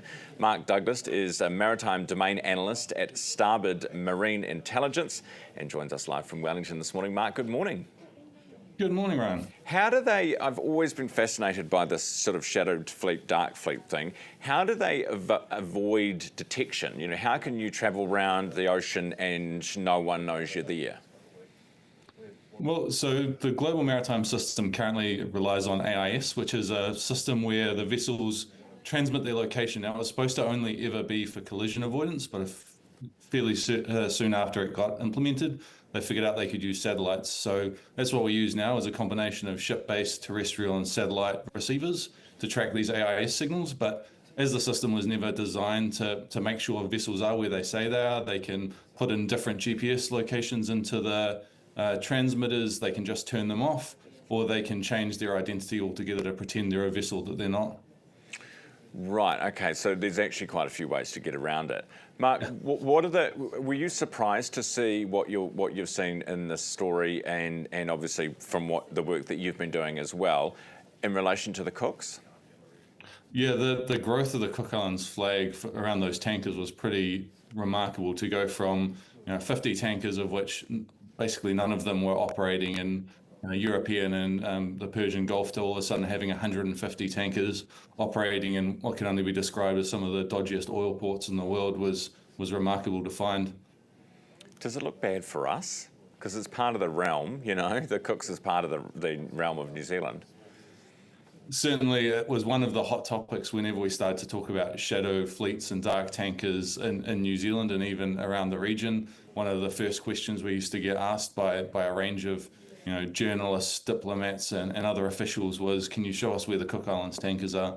And being a New Zealand company and being asked about those tankers was certainly interesting and a little bit, frustrating when there are other countries that are doing worse things, and to have everyone talking about the Cook Islands, it's not what we want. No, certainly not. Mark, how much oil are we talking about?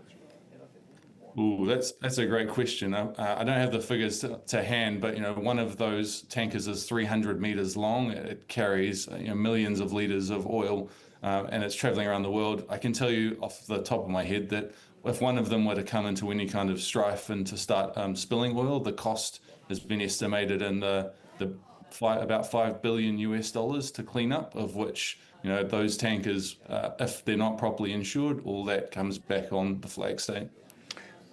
Are we ever going to get to a point globally where we're able to track every single ship, no matter where it is in the ocean?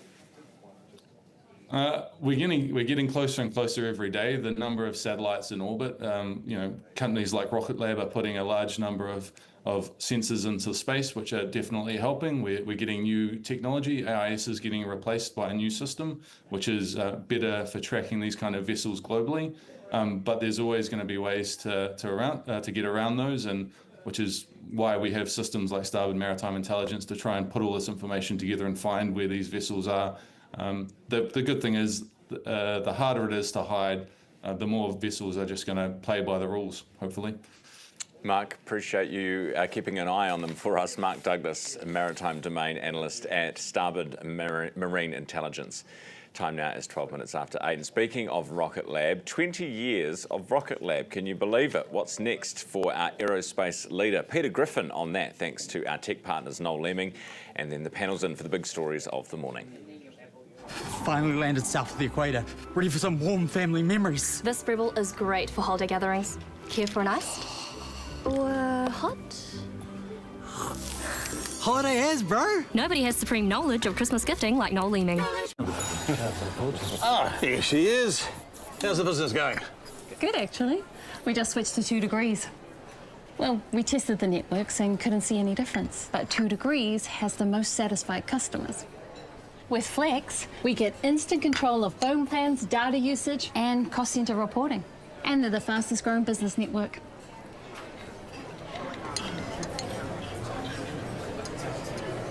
Can have what she's having. Sing your heart out to Coast's feel-good 80s hits. Kenny Loggins.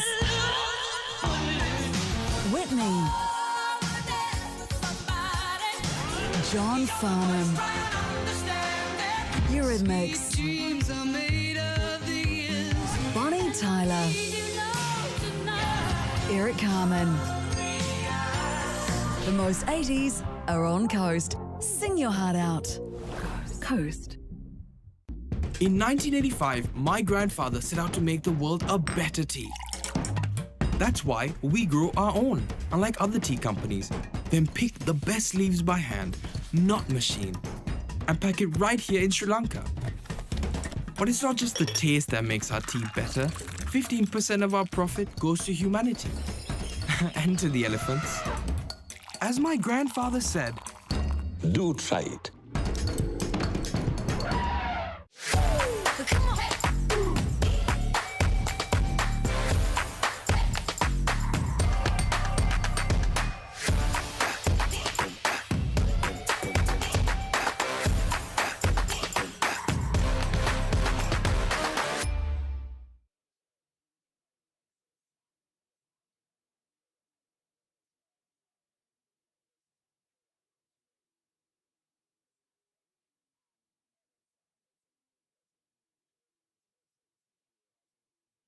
Welcome back. It is 14 minutes after 8 on your Tuesday morning, and it's time to talk tech thanks to our partners Noel Leeming.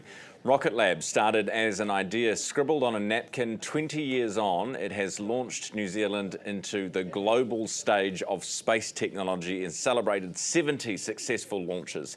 Over the last month, however, its share price has tanked, taken a bit of a nosedive. Here to talk to us through the journey is Peter Griffin, Business of Tech podcast host. Peter, good morning. Good to see you, Peter. I've got your book here, which I'm very excited. I'm very excited about. It looks beautiful. I haven't read it yet, but it looks beautiful, so I'm excited to get into that. But let's talk first of all about Rocket Lab. What are the highlights over these years? Well, look, I think it really is a company that epitomizes Kiwi innovation. It really comes down to three things for the success of Rocket Lab: that self-taught journey that Sir Peter Beck went on. He didn't have an aerospace degree. He didn't have any formal qualifications. He looked at what was happening. He was actually quite disillusioned when he went to the US and visited NASA and a jet propulsion laboratory. He came away thinking, all the innovative years are behind those organizations. He decided, literally on the way back from the US, I'm going to have to build a rocket myself. And he set out on that journey. So that self-made thing is really integral to the Rocket Lab story. The other thing is, you realize very quickly we don't have the money, so we're going to have to out-innovate our bigger competitors, and that's what Sir Ernest Rutherford, our most famous scientist, said. We don't have money, therefore we have to think. And so Sir Peter and his early engineers came up with a couple of innovations: carbon fiber design of the rocket, which he was influenced by America's Cup yacht design, and 3D printed engines. That was not done in the aerospace industry up to that point. So you put those two things together and you get the bones of a company that has outperformed its competitors, the biggest companies in the US aerospace industry.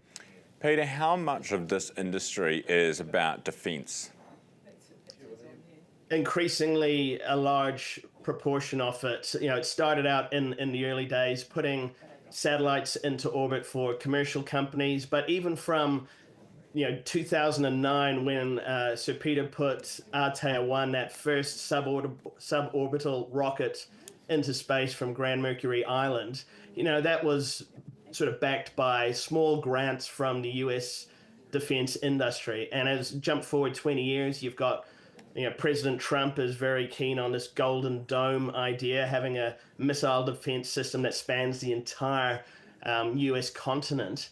And Rocket Lab is very much looking at that. We could be involved in that, putting satellites into space that are part of that defense network. So, they're unabashed about that defense is integral to the future of the company. What's going on with the share price, Peter? Yeah, it's not flash, for the over 30,000 New Zealand shareholders in Rocket Lab who sort of saw that astronomical rise up to, $70 at one point, and it has dropped back by half almost in the last month, and is really Three reasons for it. They delayed the Neutron rocket launch. That's the bigger rocket that they've been working on. They pushed that from 2025 into 2026. So there was a bit of disappointment around that. They revealed that their development costs are rising faster than analysts expected. Things are a lot more expensive these days, so that has led to a drop as well. And some insider selling from the likes of Sir Peter, which is pretty common when the stock price is high. A lot of the executives cash in some of their shares. But the analyst consensus on Rocket Lab is still very strong, around about $65. It's currently around $40. So most of the analysts on Wall Street are saying this company still has a huge amount of value and it's going to be very successful in future. Fantastic. And what's also going to be very successful, I'm sure, is this book. Where can people get your book? Oh, it's in all bookstores. It's in Unity. It's in Whitcoulls. It's online from Mighty Ape, and that 300 pages, the biggest collection of photos from the Rocket Lab archive, and actually probably the biggest collection of interviews with Rocket Lab engineers, designers, and executives. So it was a real honor to be able to do that, because I do think it epitomizes what is going to make New Zealand great again, which is building more companies like this based on science and technology and going global from day one. Very cool, Peter, and a great Christmas gift for anyone looking for something for mum or dad or for one of the kids. Maybe the next Peter Beck. Peter Griffin, appreciate your time. Thank you. Business of Tech podcast host, thanks to our partners Noel Lemming this morning. It is 20 after 8. Now, Hawaii's Kilauea volcano is erupting again, and it is quite spectacular. Have a look. One of the world's most active volcanoes. It's had dozens of episodes since December. Scientists believe they are all part of the same eruption, and they think this because magma has been flowing down the same path to the surface. Fountains from the south vent at Kilauea's summit crater have shot as high as 400 metres into the air. The lava has been contained within the summit crater and hasn't threatened homes or buildings. Kilauea is on Hawaii Island, which is the largest of the Hawaiian archipelago. It's been labelled the silent health crisis. According to a new report, chronic kidney disease affects 180,000 Kiwis right now, and that's expected to grow with our ageing population. Demand for dialysis is expected to increase by 30% over the next decade, and doctors are warning the health system won't be able to keep up. Merrin Jones, Kidney Health Clinical Manager, joins me this morning. Hi, Merrin. Oh, kia ora, Ryan. So what's the issue here, Merrin? Look, it's multifactorial. We know that kidney disease is on the increase, as you said, and that's not just for New Zealand, that's globally. So chronic kidney disease, we believe, affects 1 in 10 New Zealanders, and many of those people don't even know that they have chronic kidney disease. And we believe, anecdotally, I've been a nurse for 44 years, 20 of that in renal and kidney nursing, and we believe that through testing we're seeing as high as 1 in 5 or 6 Māori or Pacifica living with kidney disease. So we're not really collecting enough data nationally to know what the extent of the problem is in New Zealand. We collect data through ANZ data, which looks at the number of New Zealanders living on dialysis or being transplanted. But what about all those people that we don't know about who have not seen a doctor in 20 years or doesn't have any symptoms of chronic kidney disease? So they're the ones we don't know about. You mentioned this sort of silent crisis thing, the symptoms. What are the symptoms that you would know about? Well, unfortunately, symptoms of chronic kidney disease don't come on till late in the picture. So someone might have lost someone might be down to about 20% of their kidney function before they're even feeling tired or anemic, or itchy skin comes late in the picture.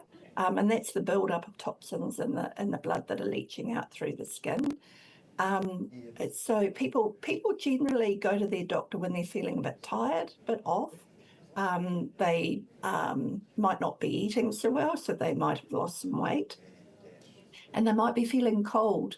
And so they'll go to their doctor and they'll say, I'm just not quite right. And fatigue can be a symptom of many things, such as cancers.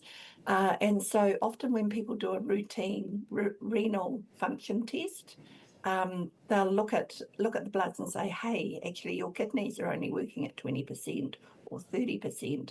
And we know that if we go out and do testing, or if we encourage GPs and nurses to do a renal function test on patients who have risk factors for chronic kidney disease, and those risk factors are high blood pressure and diabetes, being over 60. If you're like me, if you're 60, if you're overweight, or if you've got pre-diabetes, if you've got high blood pressure, if there's a family history of kidney disease, people should be being checked every year. And if you don't have risk factors, every 2 years. You're freaking me out, because every time I'm tired now, I'm thinking I've got kidney disease, Miriam. Oh, I love it. I don't. Okay. Basically, anyone can get kidney disease, but if you're Maori, if you're Pacifica, if you're Southeast Asian or Indian, you're more likely you're genetically predisposed to kidney disease. So we want those early checks in place. So early detection means early intervention, which means slowing down the progression of kidney disease and hopefully preventing kidney disease altogether. I was going to say, if you have if you've got a good doctor and they say, hey, let's do a test for your kidney function, and turns out you've got kidney disease, and can you treat it? Is it fixable, or is it dialysis? Absolutely, it's treatable. We don't want to see people on dialysis. As I said, I started nursing 44 years ago at Middlemore Hospital, and we didn't have a dialysis unit there now, and now it's bursting at the seams. Auckland Hospital are running 24/7, so they're doing 4 5-hour shifts a day. So that's back-to-back dialysis sessions for people. And so, we've got to do something differently. I think if we can pick this up early, we can treat it early. And that might be as simple as having medication that lowers your blood pressure, which protects the kidneys. Having medication that optimizes the treatment for diabetes. Diabetes is our #1 cause of kidney disease in New Zealand. And we don't want to stigmatize people or blame people. That's not what this is about. It's actually about having effective treatment that lowers blood sugar, lowers salt in the blood, and lowers blood pressure. And then Anjardiance is one of those drugs, but also ACE inhibitors and ARB drugs that are prescribed for high blood pressure are really effective at protecting the kidney. So anything that we can do, taking a pill, losing some weight, we can't change our age or our ethnicity. We can't change our family history of kidney disease. But what we can do is we can adopt a healthier lifestyle, eat healthy food. Anything that's good for the heart is good for the kidneys. Miriam, it's been lovely talking to you. I have to leave it there, but you've got such a lovely demeanour. If I was to ever be told I had kidney disease, it would be lovely to hear it from you. Thank you for. Hopefully that doesn't happen. Miriam, appreciate you being on the show this morning. Miriam Jones, Stay well. Yes, stay well. Kidney Health Clinical Manager. Time is 27 minutes after 8. Let's go to our panel. Joining me this morning at the desk is Mark Kreisel, who you all know, and Sarah Henry, our Media Editorial Director. Good morning. Do they all know me? Well, I'm hoping so. I don't know, you've had lots of jobs, broadcaster.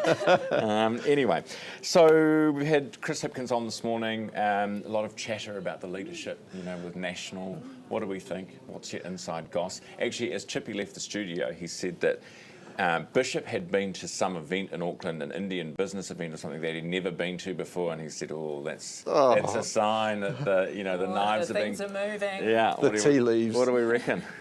I don't think so. I don't think they'll roll him, but it can't be good. It's just another thing for Luxon to deal with. It's just another question when he's trying to say this is a government about growth, growth, growth, and there's always this chatter about is he going to stay the leader? And we know down in Wellington, you've been a political reporter, we love the sniff, the whiff of a leadership change. So I think there'll be mugs to change them at this point. I think so too. If you have to do it, wait until closer to the election. Yeah. You know, because otherwise you're just going to get slammed by the economy, which no one's happy with. Yeah, and it just opens the gates for more criticism going in, and then you should have stuck with the first guy. You know. Yeah, I feel sorry for Chris Luxon in that that's bubbling away in the background, right? Because it's just white noise, and when you're trying to focus on something, it must be terribly kind of distracting to think who's out to get you, you know. And you really want to have that consistency and have your party together and be projecting that to the. He's deeply unpopular, though, and I think he doesn't have the skills of a John Key or a Jacinda Ardern, in that he can, even in bad times, he can make people feel good. He just doesn't have that, and that could be a chain around their necks going forward. Absolutely. Hopefully the economy is turning a corner. We had some job ad numbers out this morning, up 1% for the month, 3% for the quarter, 7% for the year. I mean, it's heading in the right direction, albeit begrudgingly slowly. Yes, it's very tortoise-like, isn't it?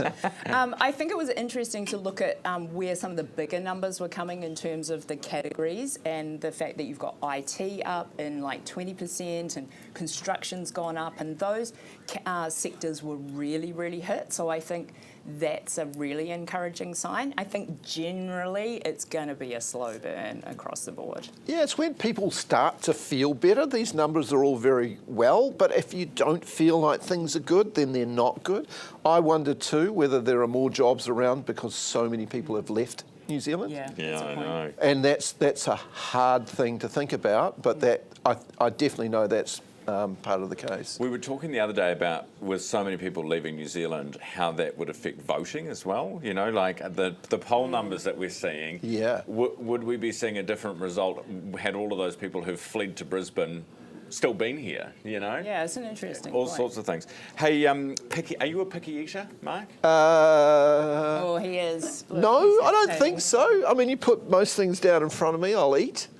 But my daughter is. Oh, your daughter, right, yeah. Yeah. It's a kid thing, isn't it? Yeah, but it's interesting. My daughter has a peanut and a fish allergy. So she looks at food and thinks, is there something in there that could kill me? Oh. So, which is a fair call. A fair call, but I'm like, eat it, you'll be fine, trust me. Yeah, I know what I'm talking about. Yeah, we're good to go.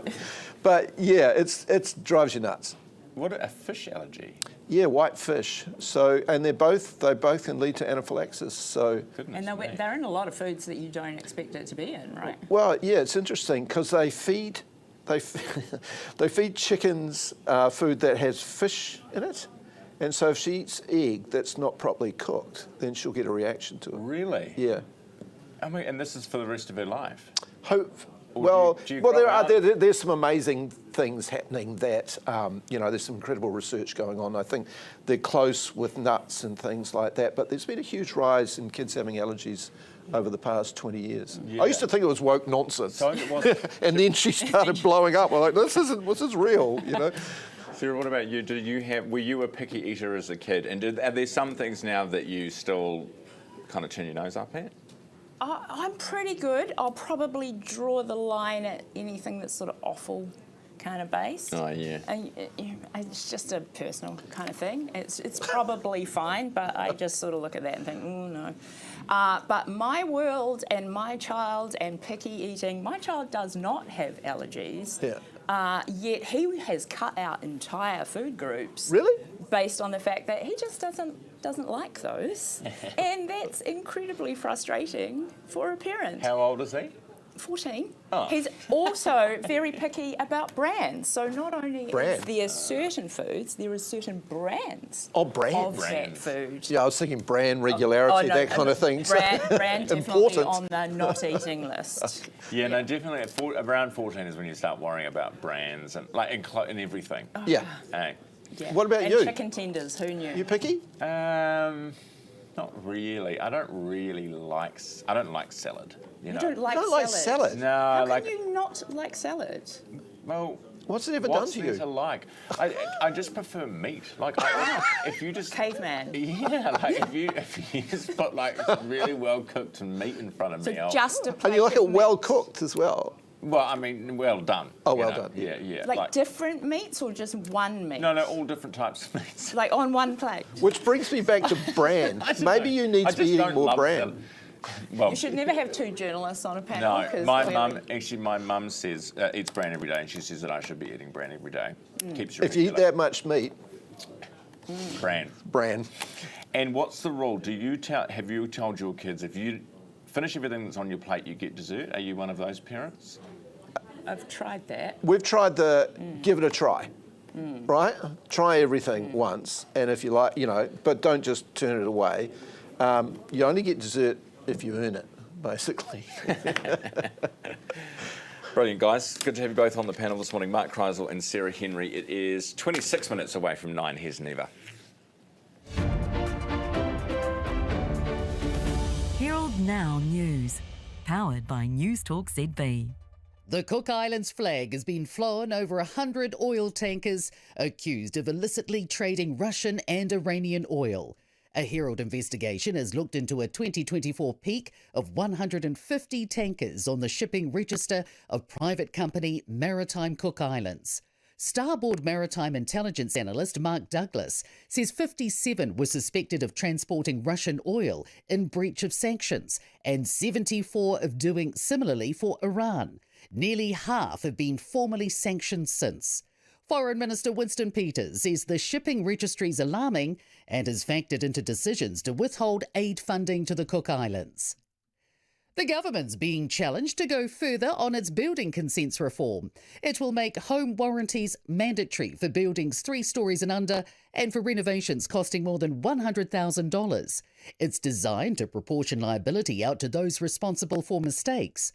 Architectural Designers New Zealand Chief Executive Kieran Davis says people shouldn't have to rely on building organisations for the guarantees.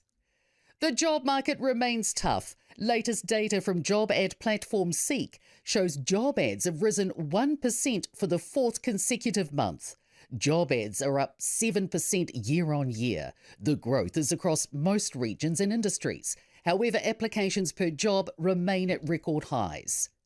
Fire crews have been battling a blaze on a property in Waiuku, southwest of Auckland. Fire and Emergencies says that the fire has been burning plastic that was set to be recycled and has been asking locals to keep windows and doors shut if possible. Revelations: a rise in top grades at university may not be down to New Zealanders getting smarter. Analysis by the New Zealand Initiative reveals A grades have increased from 22% to 36% of all grades since 2006. Senior Research Fellow James Kirsten says they couldn't find any evidence students are getting better or smarter, but believe it's in the academics' best interest to give out higher grades. The heartbroken mother of the 3 young children who died in a house fire at Sanson wants their funeral to be filled with brightness. August, Hugo and Goldie will be honoured at a private service for friends and family in Palmerston North today. Attendees at the celebration of life are urged to wear bright colours. Legendary reggae pioneer Jimmy Cliff has died aged 81. The singer was known for hits like Wonderful World, Beautiful People, and his career surged again with his 1993 remake of I Can See Clearly Now for the Cool Runnings soundtrack. Cliff was one of only a few musicians alongside Bob Marley to receive Jamaica's prestigious Order of Merit. Herald Now Weather, brought to you by You Do It Kitchens. Good morning. Our ridge of high pressure starts to track east today, allowing a new low pressure system to arrive from the Tasman Sea from late tonight. Now, this has led to a new heavy rain watch for the ranges of the Westland District from 4 a.m. tomorrow morning. Next update to this watch with any new watches or warnings will be at 10 a.m. But for today, for the lower south, it's going to become quite cloudy with high clouds spreading through and the chance of showers for Queenstown late today. Winds mostly from the northeast. Slightly warmer today for Christchurch compared to yesterday. Plenty of cloud around for everyone, and that cloud increases during the afternoon. Winds also end up from the north or northeast. Now, everyone in the lower North Island will be hitting temperatures in the low to mid-teens. It should remain mostly dry, just a chance of showers this afternoon for Manawatu. Most of tomorrow's showers will be out east here, but fine breaks increase after midday. Southeasterlies for Gisborne dying out early this evening, and plenty of cloud and the odd shower for the upper north, mainly this afternoon. Winds will be from the east or northeast, with 24 the high for Auckland. Now, for the latest on this fire in Waiuku, Auckland, Katie Oliver is our Herald reporter at the scene. Katie, what's happening there now? What's the latest? Yeah, good morning, Ryan. Hey, look, I can still smell a really strong smell of burning plastic here in Waiuku. Now, as of 11 p.m. last night, fire and emergency services were called to the scene. Now, at its peak, this fire behind me was burning 100 metres by 60 metres, and 60 firefighters worked throughout the night to get it under control. Now, Ryan, as you can see behind me, there is a crew still on the scene working to make sure that it is fully extinguished. They were just up until about a couple of minutes ago still using hoses and trying to completely extinguish the fire. And now that the water's not on the fire, I can actually smell the toxic fumes quite a lot stronger. I'll be putting a mask on shortly after this, Ryan. But yeah, so business and locals have been told to keep masks on, keep their windows closed, and keep their ventilations closed as well, because I think these toxic fumes might be sticking around. But I was just chatting with a local who said that this business uses recycled plastic to make plastic posts, and that is the smell that we're getting. There was also 4 containers burned during the fire there, Ryan, so it'll be interesting to see what happened, but we know that police are treating it as suspicious at this stage. Okay, well, we better let you go and get a mask on, Katie, before you get sick. But just very quickly, they have said they think suspicious? Yeah, so we understand the police have said that they believe it is suspicious and they're treating it as such today. We know that there are going to be investigators coming down to the scene shortly to try and identify exactly what happened and how this fire got to the stage that it did. All right, Katie, thanks for that update. Go and put a mask on. Katie Oliver, our Herald Now reporter in Waiuku. It is 20 away from 9. New Zealand's Great Walks are officially open for the season, giving Kiwis and visitors the chance to experience some of the country's best landscapes. With weather delays cleared, all tracks are now fully accessible and some are already nearing capacity. Kat Wilson, Heritage and Visitors Director at DOC, joins me now. Hey, Kat. Hi, how you doing? Very well, thank you. What's your favourite Great Walk? Has to be the Abel Tasman. I've got a family and we've been there before and likely to go back again soon. It's just such a beautiful spot and a nice, easy walk. They're not all walks though, are they? Because there's the Wanganui River, which people forget.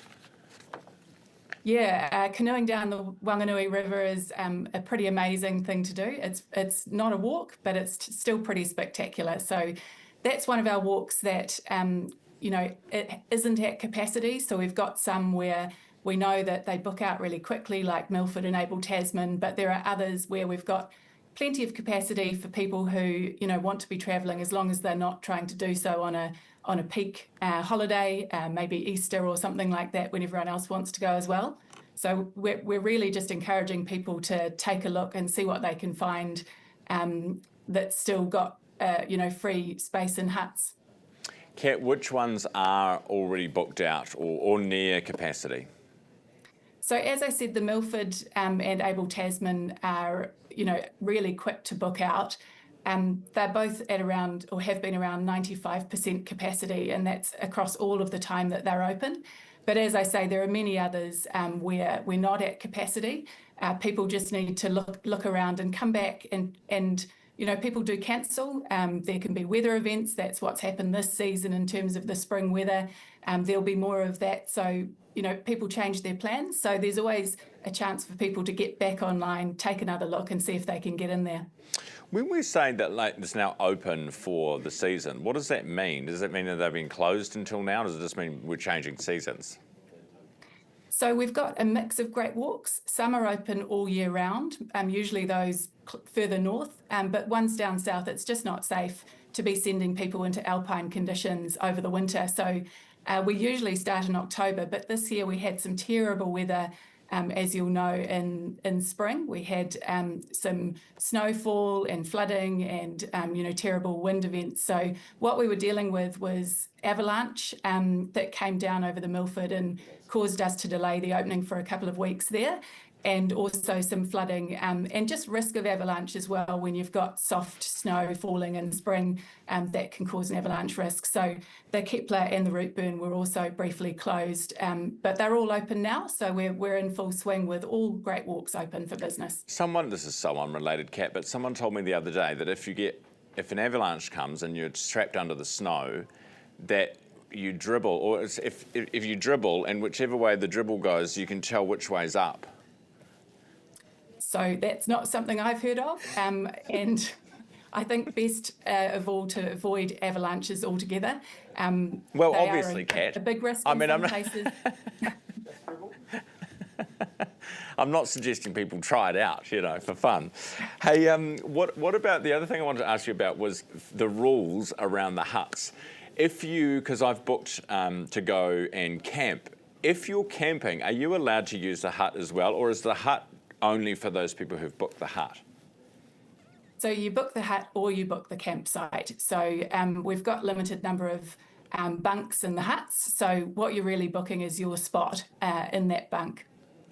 And not even the facilities as well? Like that's basically no-go zone for anyone who's camping? Oh, no, I think you can use the facilities for sure. I think it depends on which site you're at. There'll be different setups for facilities, but absolutely, the facilities are there. Bathrooms and cooking facilities are available for people, whether you're camping or staying in the hut. Kat, can you tell the proportion overseas visitors versus Kiwis? Yeah, and it's quite different across different Great Walks, but we've got quite high number of international visitors and some of our, quite popular and well-known walks, again, like the Milford, Kepler and Rootburn, but there are others where we've got a high percentage of New Zealanders. So Lake Waikaremoana is one of those walks, which is such a fantastic spot.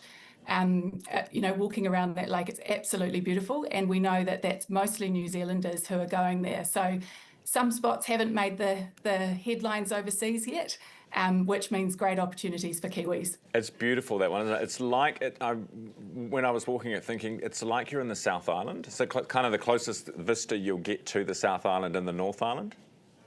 Yeah, and Tongariro is the other one in the North Island, which is absolutely spectacular. Is that your favourite one then, Ryan? I think so, yeah. Waikaremoana? I'm putting Waikaremoana at the top of my list. Kat, thank you very much for that. Great to have you on the program this morning. That's Kat Wilson from DOC talking about the Great Walks, and if you haven't tried one, you should. We tell you everything on this show: how to survive an avalanche, how not to get kidney cancer, kidney disease. What more do you want, hey? 14 minutes away from 9 o'clock now. Garth Bray from Business Desk, thanks to our partners 2 Degrees, is here next with more on that breaking story this morning from the Commerce Commission, but also an update on Fonterra. All ahead. I'm Hayden Scott, and I'm a knife maker. I make knives from my workshop at home in West Auckland. Here, in my previous life, I was a chef. Did that for 25 years. But I had this knife making thing that I was doing and had been doing for some time.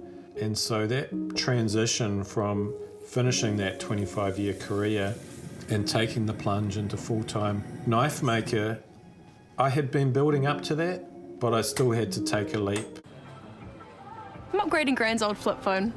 This new model's got an awesome camera, built-in AI, and it still flips. Oh, flip life forever, baby! Nobody has supreme knowledge or phone upgrades like Noel Leeming. Maximising productivity, what have you got? Oh, well, if we switch to 2 Degrees, with Flex for Business, we can instantly manage data usage, employee mobile plans, and cost centre reporting, saving us time and money. Cool. I'll get onto that then. Mm-hmm. I became a Herald journalist to go behind the headlines and to help people make sense of the world. I became a Herald journalist to help people understand the big issues that affect them. To ask the right questions and to press people who have the answers. To listen to people and to be fair and balanced. To highlight the plight of the marginalised and vulnerable and challenge those in authority. To share extraordinary moments in the lives of ordinary people. I became a Herald journalist to report the facts. That's what we're here to do. If it's news you can trust, it's news worth knowing. The New Zealand Herald. Welcome back. Time to talk business with our partners 2 Degrees. And in breaking news just now, Fonterra has announced it's cutting its forecast for this season's milk price. Garth Bray from Business Desk joins us now. Garth, we thought this might be coming. How much are they cutting? Yeah, so this is a change, a narrowing of their midpoint to from $9 to $11 per kilogram of milk solids to $9 to $10, and they've changed the midpoint from $10 to $9.50. So this is kind of what we'd maybe been expecting. I don't know. Yeah, because we've been obviously every fortnight we do the global dairy trade auction, and it's been kind of going like this, right? Well, it's dropped in the last 7, but it's actually, when you look back, only 2 of the last 13 events have gone up. So that sort of shows very high levels of production for milk around the world, pretty much in all the markets that we compete against. You know, there are plenty of cows pumping out plenty of product because of plenty of demand, and they're saying in the last result there's just sort of hand-to-mouth buying. You're just getting what you need rather than stocking up. So even though that, you know, really low dollar should be trying to help things, it's obviously trading against some pretty hard conditions over there. I mean, what this means for farmers out there, well, when the milk price, the forecast price rose from $9 to $9.50, I think about a year ago, that was talked about as a $1 billion gain.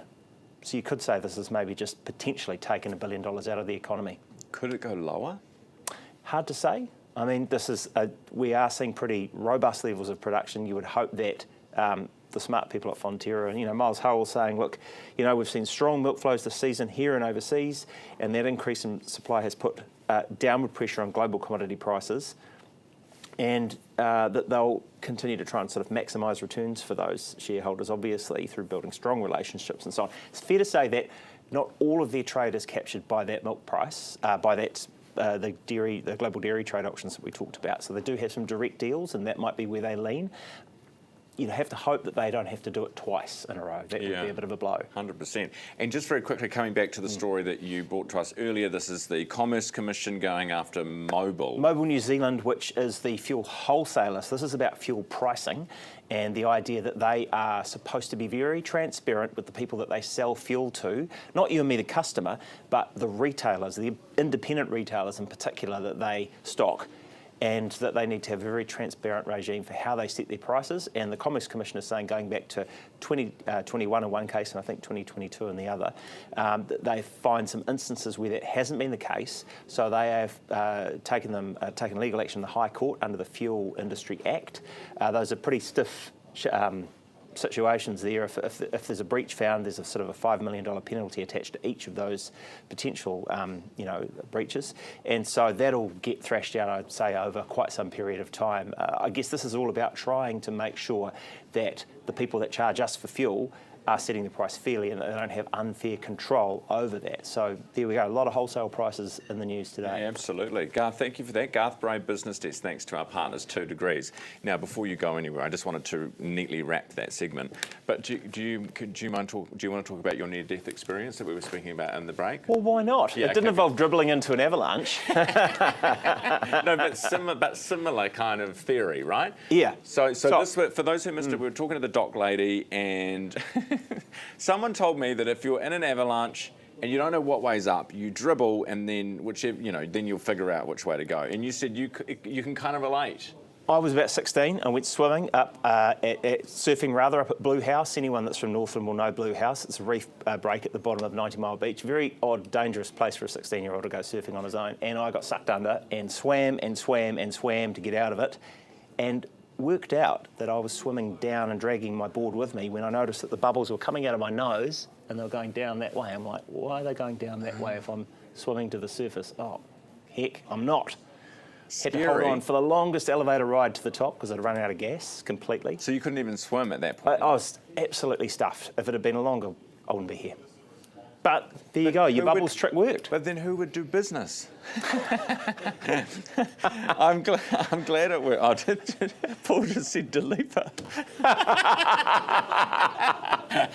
It's good to know that we've always got an answer on this show, no matter how tricky the situation. I'm very glad to be here too, Ryan. I'm very glad to have you here, Garth. Look, people, you learn something every day. You do. Yeah. I'm glad you made it out. Very scary, though. Terrifying, very but scary to be swimming in the wrong direction and not knowing it. Thank you very much. Garth Bray, Business Desk. Thanks to our partners, 2 Degrees. And apparently some bubbles, 7 minutes away from 9 o'clock. We will take a quick break and be back in a second. Looking for investment, it's important to find a team that you can trust. We decide to build the GGs because they're good quality that they always provide us. They help us throughout the whole process of getting the resource consent to the building consent, and their contracts are very easy to understand. We have built 4 houses with GJ Gardeners, and it's just easier every time we work with them. I'll definitely recommend GJs to all of my friends and family. If you're thinking of building, choose the builder you'll want to build with time and time again. I became a Herald journalist to get at the truth. I became a Herald journalist to share not only what's going on, but also what it means. To help people make up their own minds about the issues that matter. To give a voice to every New Zealander and to expose the issues affecting our communities. To make sure that people that are in positions of power are held to account. To enact change that will ultimately benefit all of society. To take our readers closer to the action. I became a Herald journalist to put the facts first. That's the reason we're here. If it's news you can trust, it's news worth knowing. The New Zealand Herald. You Do It delivers high-quality New Zealand-made flat-pack DIY kitchen cabinetry. With flexible widths at your fingertips, it makes designing easy. All at an affordable price because you order online and cut out the middleman. You can even upgrade your dream kitchen with You Do It stylish and clever options, like choosing wall cabinets with overhanging doors, or select from a range of pull-out storage solutions. Add premium soft-close drawers and ask to stretch the height, width or depth of your cabinets. Upgrade your kitchen today and head to newsroom.co.nz. Term deposit rates are falling, but your returns shouldn't. Speak to a Forsyth Barr investment advisor about alternative strategies, their benefits and risks, and how they can help you meet your investment goals. Forsyth Barr, investment advice. A new poll on Labor's proposed capital gains tax shows that almost 2/3 of us would prefer the tax apply only to real inflation-adjusted gains, not nominal increases, as Labor's plan is currently proposing. Earlier in the show, Chris Hipkins was at the desk, the Labor Party leader, and I started off by asking what he makes of those poll results. Well, that's one poll result. We've seen strong support for capital gains tax, the simple targeted capital gains tax, since we introduced it. There has been a lot of misinformation. I mean, the National Party continue to peddle a whole lot of lies about, including that it'll apply to KiwiSaver, to businesses, to farms. It won't apply to any of those things. We don't inflation adjust incomes, for example. So if your income goes up by the rate of inflation, we don't adjust your tax bracket so that it goes down.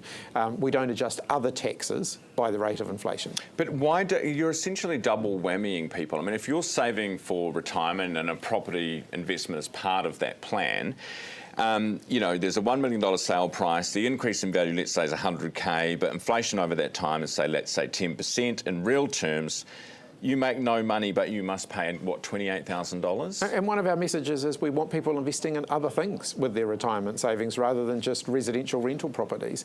This is a shift we need to make as a country. We need to get ourselves off the addiction that we have to investing in residential rental properties. Because I want my kids and their generation to be able to buy their own home so that they don't have to be lifelong renters. So you want property prices to come down? Well, I want property prices to at least stabilise. I certainly don't want to see another sugar rush like we saw before, which seems to be what the current government are arguing for in property prices. But it's what they want another spike in property prices so that people can increase their mortgages. It's also, Chris, what you delivered. The biggest spike in property prices we've seen in a generation. And that happened around the world, and we cannot sustain that. I don't want to see us go back to that. And a capital gains tax is one of the ways we can avoid going back to that. Is it fair to double whammy them, though? And I'm talking here about people who are saving for their retirement. They're doing it with an investment property. They already own this investment property, not people who are going to buy one. And they've kind of got no choice in the matter. Sure, it doesn't kick in until next year or whenever it is, 2027. But if you've already owned a property and you're not getting a real gain, but you will be taxed on a nominal gain, is that fair? You're still going to be keeping, you know, what is it, 72% of the gain that you make. So, yeah, but and that is, a hell of a lot of money. And that is the gain. That is the gain you make after the capital gains tax is introduced. Bearing in mind that you keep 100% of the gain that you've made up until that point. Yeah, I know what you're saying. It's not the whole amount, but it's still an amount, right? It's 28% that you'll be taking away from the increase. And you're still going to be making quite a lot of money off selling a residential rental property. What I'm saying to New Zealanders is we want you investing in other areas. It's going to be better for all of us if we get more investment in the productive side of the economy, and we give first home buyers a chance to buy their own home rather than having landlords competing with them to buy those homes. Why not just say, if you've already bought your property, it doesn't apply to you? That's what the Australians did, and when we heard the advice from the Australians, they said don't do what we did. So don't do grandparenting. So instead we went with a valuation date. It's very clear, it's very simple. It means that any gains you've made after valuation date, it applies to. Any gains you've made before valuation date, no, it doesn't apply to those. NZ Super, we had the announcement from the government, from National, what they want to do with KiwiSaver, and I'm imagining you guys will want to do something similar and announce that next year. I heard you yesterday mention about support for low-income people as well as increasing the contributions. How much does that cost? Well, ultimately, what I've said, you know, this is National's policy, not ours, so I'm not going to explain their policy, but I do want to see increases in super and KiwiSaver savings over time. In order to facilitate that, though, we've got to look at how we can support low-income workers who are not currently in KiwiSaver to get into KiwiSaver. So if the 3% existing contribution rate is too big a hurdle for some people on low incomes, then 6% is going to be absolutely impossible for them. And so it's just going to create a big inequality in retirement, where some people will have big KiwiSaver balances and others won't. So if we're going to say KiwiSaver is a bigger part of the retirement picture, then we've actually got to look at how we support low-income people. We've got to look at how we support people who aren't in the workforce, so parents who are at home who aren't earning money, because money won't be going into their KiwiSaver, people who are unemployed. We've also then got to say, how do we stop employers just reducing people's salaries in order to pay a bigger contribution to their KiwiSaver instead? The Aussies have protections that stop that from happening. New Zealand doesn't. So I think the government have rushed out a policy here without sorting out the details first. So when you talk about the 3% being too much for some people at the moment, would you look at lowering that? No, I think we've got to look at how we can get low-income workers into KiwiSaver. So in Australia, which the Prime Minister compares, you know, his changes to, it's actually a different situation. It's all on the employer. The employee doesn't have to stump up with half of the contributions. Is this what you're looking at? No, I'm not announcing anything. I know you're not announcing it, but I'm asking if you're looking at it. I'm saying that Christopher Luxon's comparison with Australia is a false comparison. Fair. The Australian scheme is very different to New Zealand's scheme. So for lower income workers in New Zealand, the employer should be doing the, in principle, you think should be doing the heavy lifting for them? Well, the government have announced this policy, so if you've got questions about it, then you should ask them. We haven't announced a KiwiSaver policy yet. We will do in due course, and I'm happy to answer questions on it. But they haven't done the detailed work here. Yeah, but I'm curious to know, in principle, your feeling about employers picking up that slack. My concern around KiwiSaver at the moment is that we've got a number of people on lower incomes, a number of self-employed people who aren't in KiwiSaver. Increasing contributions for those who are in KiwiSaver isn't going to help those people, and we do need more of a focus on them. Herald Now News, powered by News Talk ZB. The Cook Islands flag has been flown over 100 oil tankers accused of illicitly trading Russian and Iranian oil. A Herald investigation has looked into a 2024 peak of 150 tankers on the shipping register of private company Maritime Cook Islands. Starboard Maritime Intelligence Analyst Mark Douglas says 57 were suspected of transporting Russian oil in breach of sanctions and 74 of doing similarly for Iran. Nearly half have been formally sanctioned since. Foreign Minister Winston Peters says the shipping registry is alarming and has factored into decisions to withhold aid funding to the Cook Islands. The government's being challenged to go further on its building consents reform. It will make home warranties mandatory for buildings 3 stories and under and for renovations costing more than $100,000. It's designed to proportion liability out to those responsible for mistakes. Architectural Designers New Zealand Chief Executive Karen Davis says people shouldn't have to rely on building organisations for the guarantees. The job market remains tough. Latest data from job ad platform Seek shows job ads have risen 1% for the 4th consecutive month. Job ads are up 7% year on year. The growth is across most regions and industries. However, applications per job remain at record highs. Fire crews have been battling a blaze on a property in Waiuku, southwest of Auckland. Fire and Emergency says that the fire has been burning plastic that was set to be recycled and has been asking locals to keep windows and doors shut if possible. Revelations: a rise in top grades at university may not be down to New Zealanders getting smarter. Analysis by the New Zealand Initiative reveals A grades have increased from 22% to 36% of all grades since 2006. Senior Research Fellow James Kirsten says they couldn't find any evidence students are getting better or smarter, but believe it's in the academics' best interest to give out higher grades. The heartbroken mother of the 3 young children who died in a house fire at Sanson wants their funeral to be filled with brightness. August, Hugo and Goldie will be honoured at a private service for friends and family in Palmerston North today. Attendees at the celebration of life are urged to wear bright colours. Legendary reggae pioneer Jimmy Cliff has died aged 81. The singer was known for hits like Wonderful World, Beautiful People, and his career surged again with his 1993 remake of I Can See Clearly Now for the Cool Runnings soundtrack. Cliff was one of only a few musicians alongside Bob Marley to receive Jamaica's prestigious Order of Merit. Herald Now Sport, brought to you by Gold Sport. England have opted against playing their top team in a pink ball warm-up match against a Prime Minister's 11 in Canberra, ahead of the second Ashes cricket test against Australia in Brisbane starting December 4th. Tom Trebojevic has been named the Manly Sea Eagles' new NRL League captain in the wake of Daly Cherry Evans heading to the Sydney Roosters.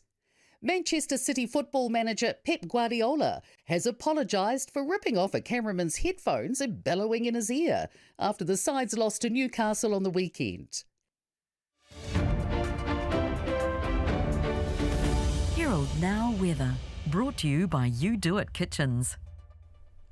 Good morning. Our ridge of high pressure starts to track east today, allowing a new low pressure system to arrive from the Tasman Sea from late tonight. Now, this has led to a new heavy rain watch for the ranges of the Westland District from 4 a.m. tomorrow morning. Next update to this watch with any new watches or warnings will be at 10 a.m. But for today, for the lower south, it's going to become quite cloudy with high clouds spreading through and the chance of showers for Queenstown late today. Winds mostly from the northeast.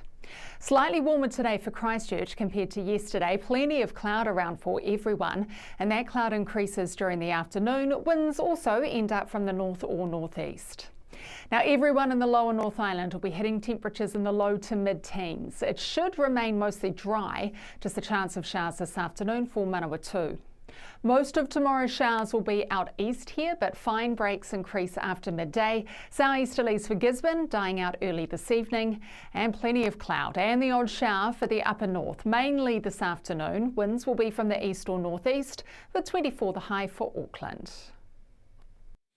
And that's it for us for this morning. Thanks so much for watching. Actually, very quickly, an email from Annie. This is on kids and being fussy eaters, which we were talking about earlier in the program.